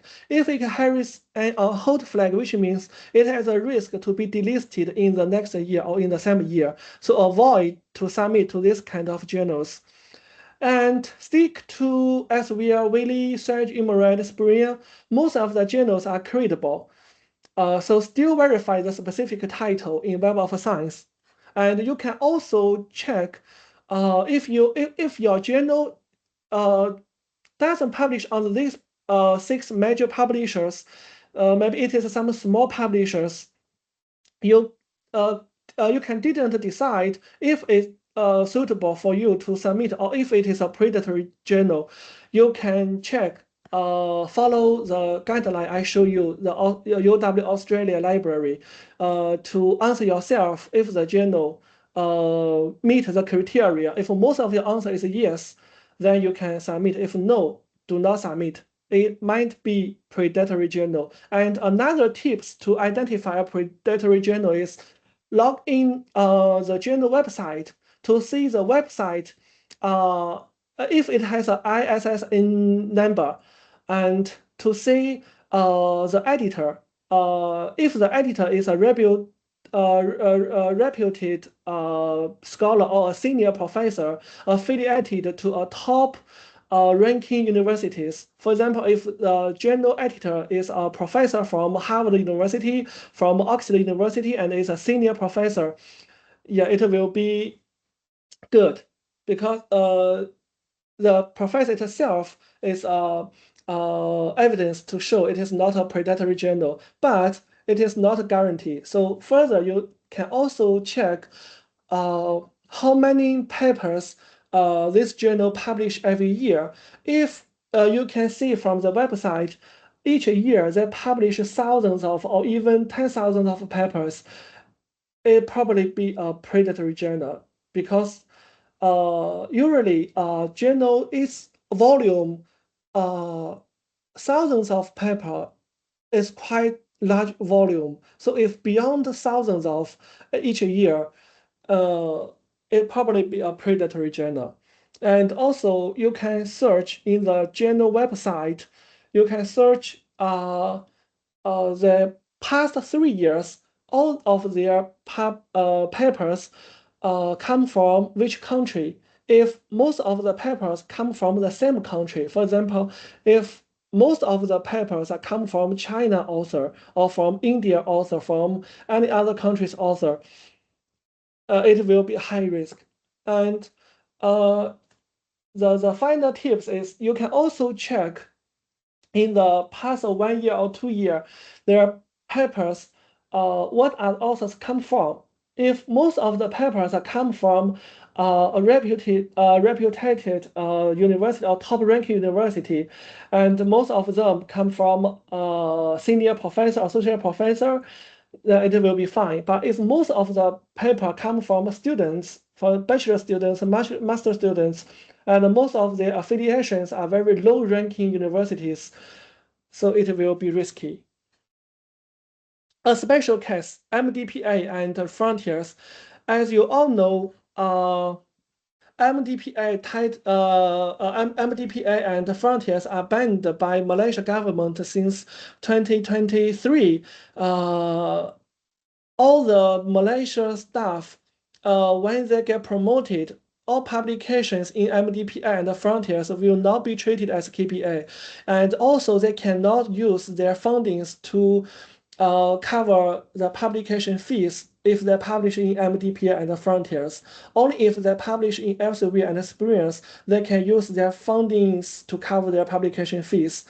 So, but for students and for PhD students, if you are very urgent to get one paper published and you also have sufficient funding to cover the APC, you can also choose some of the journals on the MDPA or Frontiers. For example, MDPA titles like Sustainability and Frontiers titles like Frontiers in Psychology, Frontiers in Public Health. These are SSCIQ1 journals, and many reputed and senior professors from America, from Europe, high top-ranking universities that publish papers in these journals.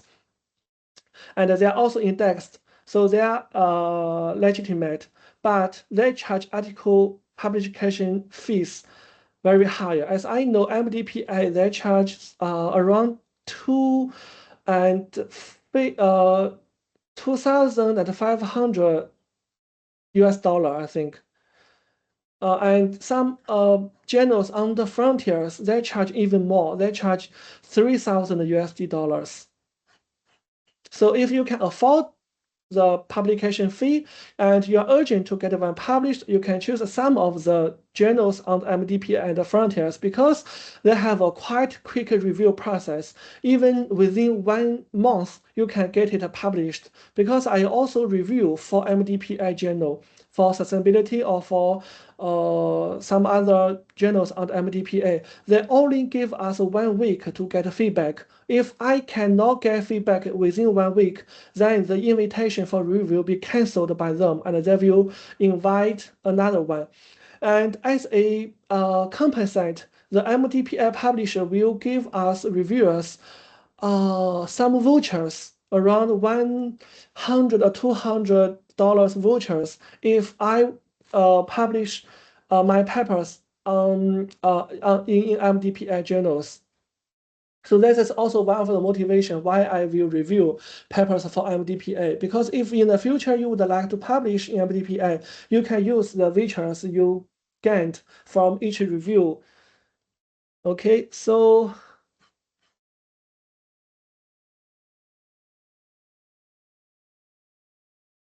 but that brings us to the close, I think. Sorry, one more. The cost of one bad publication. You need to look at this slide carefully because I want you to feel the asymmetry. A predatory paper helps you for one moment, but you will get the line on your CV. You get to tell your family it's published, but it damages for years. And once it's out there, you can't take it back. So I think 6 consequences publish one bad publishment cause. Number 1, permanent CV stain. Hiring committees are not stupid. If when you try to find a vocation, especially associate professor or senior position in a university, they will see a general name they don't recognize. They will Google it. They will see your Google profile and they will see your publication record and see it's predatory. And from that moment on, they read every other line of your CV through a filter of suspicion. So one predatory paper can outweigh 5 legitimate ones. That's a math. That's not fear. So, but it's real. Number 2 is disqualified for graduation. This is also what Dr. Jasmine tell to us. If you publish in predatory journal, PGRC will not recognize it as one of the requirements for your graduation criteria. Many Malaysian universities, no matter UPM, USM, and our university, UW, Malaysia, explicitly do not count predatory papers toward graduation requirements, which means if you tell Dr. Jasmine, I publish 5 papers, but it's in predatory journal, it's useless. Even you publish 1 Scopus or 1 MySite paper, it works. But even if you publish 5 predatory journals, it doesn't work. And also it will have some permanent CV stain and have negative impact in your career. So you pass the IPC, you have the paper, but the paper doesn't unlock your graduation. And also for your work, for your future work. Number 3 is cannot submit your same paper elsewhere. This is one of the most students don't realize. You cannot resubmit elsewhere once a paper is published anywhere, even if in the worst journal. It is already published. You cannot say, oh, it is a predatory journal. It is published, but I want to try another one, try a good one, so I submit again. It will raise ethical issues. And so any legitimate journal will reject it on duplication grounds, and the paper is locked in. You cannot rescue it. This is a permanent loss of a research idea. And also, besides this issue, submit one paper to many journals. As I know, if a paper has not been published, for example, if you submit to a journal, it's still under review, but finally, one day you find the journal is predatory journal, so you can write email to the editor to withdraw it. After you withdraw it, you can submit elsewhere. But my suggestion is not submit one paper in to more than 1 journals in the meantime, especially in the same publisher. For my experience, if you submit one paper for one time to 2 different journals on the elsewhere system, the editor will see it clearly. This paper has already submitted to another journal, but you also submitted to our journal. They will say you are wasting their time and will definitely give you a rejection, and also they will give you a warning. You cannot do this. But indeed, there are some publishers that allow you to submit one paper to some different journals one time, but it mostly in some science journals. For business one, I think fairly of them allow this. So before you submit, you can search in their publisher website if they accept to submit a one paper to different journals in the one time. If they accept, then you can submit. But most of them refuse this action, so do not do this. But if you submit one paper, it is not a tips. It is just a experience, and I don't encourage you to do that. Is if you submit one paper in a journal and elsewhere, in the meantime you submit the same paper to a journal on the spring, the system cannot detect. So technically, you can get two papers under review, but I don't encourage you to do that. Number 4, funding and grants blocked. Research councils, MOHE, or international bodies, they all increasingly screen for predatory publications.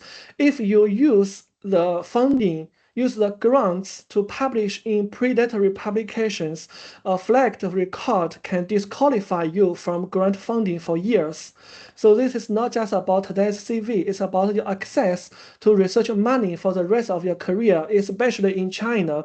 As we all know, if you work in China's university, you must apply grants from China's education in ministry. If your publication record, or if you have gained funding from the government, but you use the money to publish in predatory, they will detect and they will find it is a violation to their funding policy. So you will be banned for 3 or 5 years. You cannot apply for the funding again. The number 5, this one many students forget, reputational drag on your co-authors. Your supervisor's name is on that paper, your collaborator's name is on it, your department's name is on it. So when you publish in a predatory journal, you are not only damaging yourself, you are pulling everyone you wrote with down a little bit too, and also will damage the image of our university and our department. So this is why supervisors get so productive about journal selection. It's not control, it's self-preservation and yours. As I know, in our university, UW Malaysia, we have the policy and the requirement for PhD students. If you would like to publish one paper, you must send it to your supervisor or to PGRC. Only if PGRC approve your submission and approve your journal, then you can submit with your supervisor. If you didn't get approval from PGRC, you submit to some journals, even if it is not predatory journals, it might be not recognized when you apply for your graduation. So please take it in remember in your mind. Number 6, this is the deepest cost. No real peer review. The whole point of academic publishing is that the process makes you better. Because as I said, the review process is totally free. It is a voluntary basis. So this is what the academia circles works and operates. It is a game. So your paper, your research must be recognized by peer reviews and must be recognized by other experts so that your research is valuable and you can find your weakness and improve it and revise it, and you can learn how to write a high quality of a paper. But predatory journals skip it at all, because predatory journals, they have symbolic peer review, or even they do not have peer review. They just the editor receives your paper and tells you, okay, it is accepted, then you just pay for the APC. Or some editors may tell you, oh, your paper has already under peer review, and all the reviewers agree with publishing and accept to publish it. Actually, they do not have the process of peer review. They just have a symbolic peer review. So skip this step will result in the waste amount of the waste of your money, and also you get it published, but you will get nothing, and your skill don't improve, your thinking doesn't sharpen. Because as I see, the the process of writing and revising a paper, especially when you're writing a letter to respond to reviewers, to editors, to address all the concerns that raise to you, it is a very interesting process, and it itself is a opportunity for you to enhance your writing skills, to improve your critical thinking.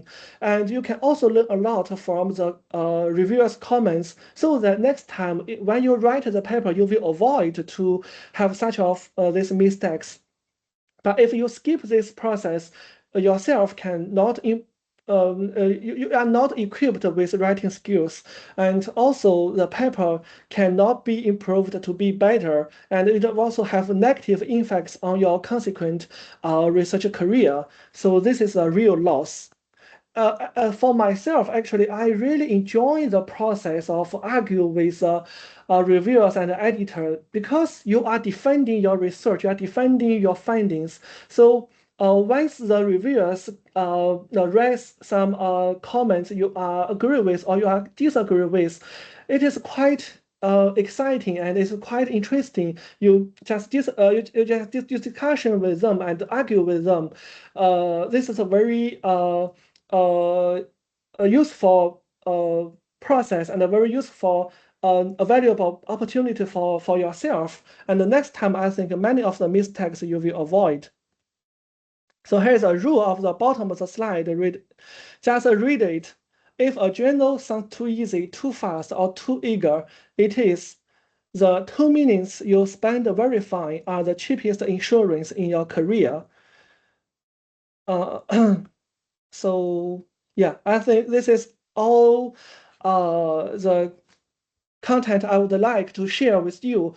To be honest, some of them are some common sense or common mistakes we would encounter in our publication journey, and some of the sections should be discussed more detailed, because we should discuss case by case, but limited to our duration. This workshop organized by Dr. Jasmine it's just an opportunity for you to have a basic knowledge on how to select a journal, how to avoid the predatory journal, and how to develop a high quality research paper. But the detailed one, and also if you would like to write a high quality one, you must do it by yourself and find the issues and revise it, discuss with your supervisor, revise it again and again. And also do not afraid of responding to reviewers or editors. Just enjoy it and learn from this process, and make you yourself equipped with writing skills, and how to avoid making the common mistakes in your consequent research career. Okay, so the 5 things to take home through today's sharing. First, aim high. Just as I said, if you aim Q1, then you will land Q4. If you add scopus, then you will land MySet or predatory journal. 2, start writing now. Do not wait, and do not over prepared, because all good papers are revised, not written. So begin imperfectly. Do not be afraid of making mistakes. After you make mistakes, which means you will improve. 3, critical thinking first.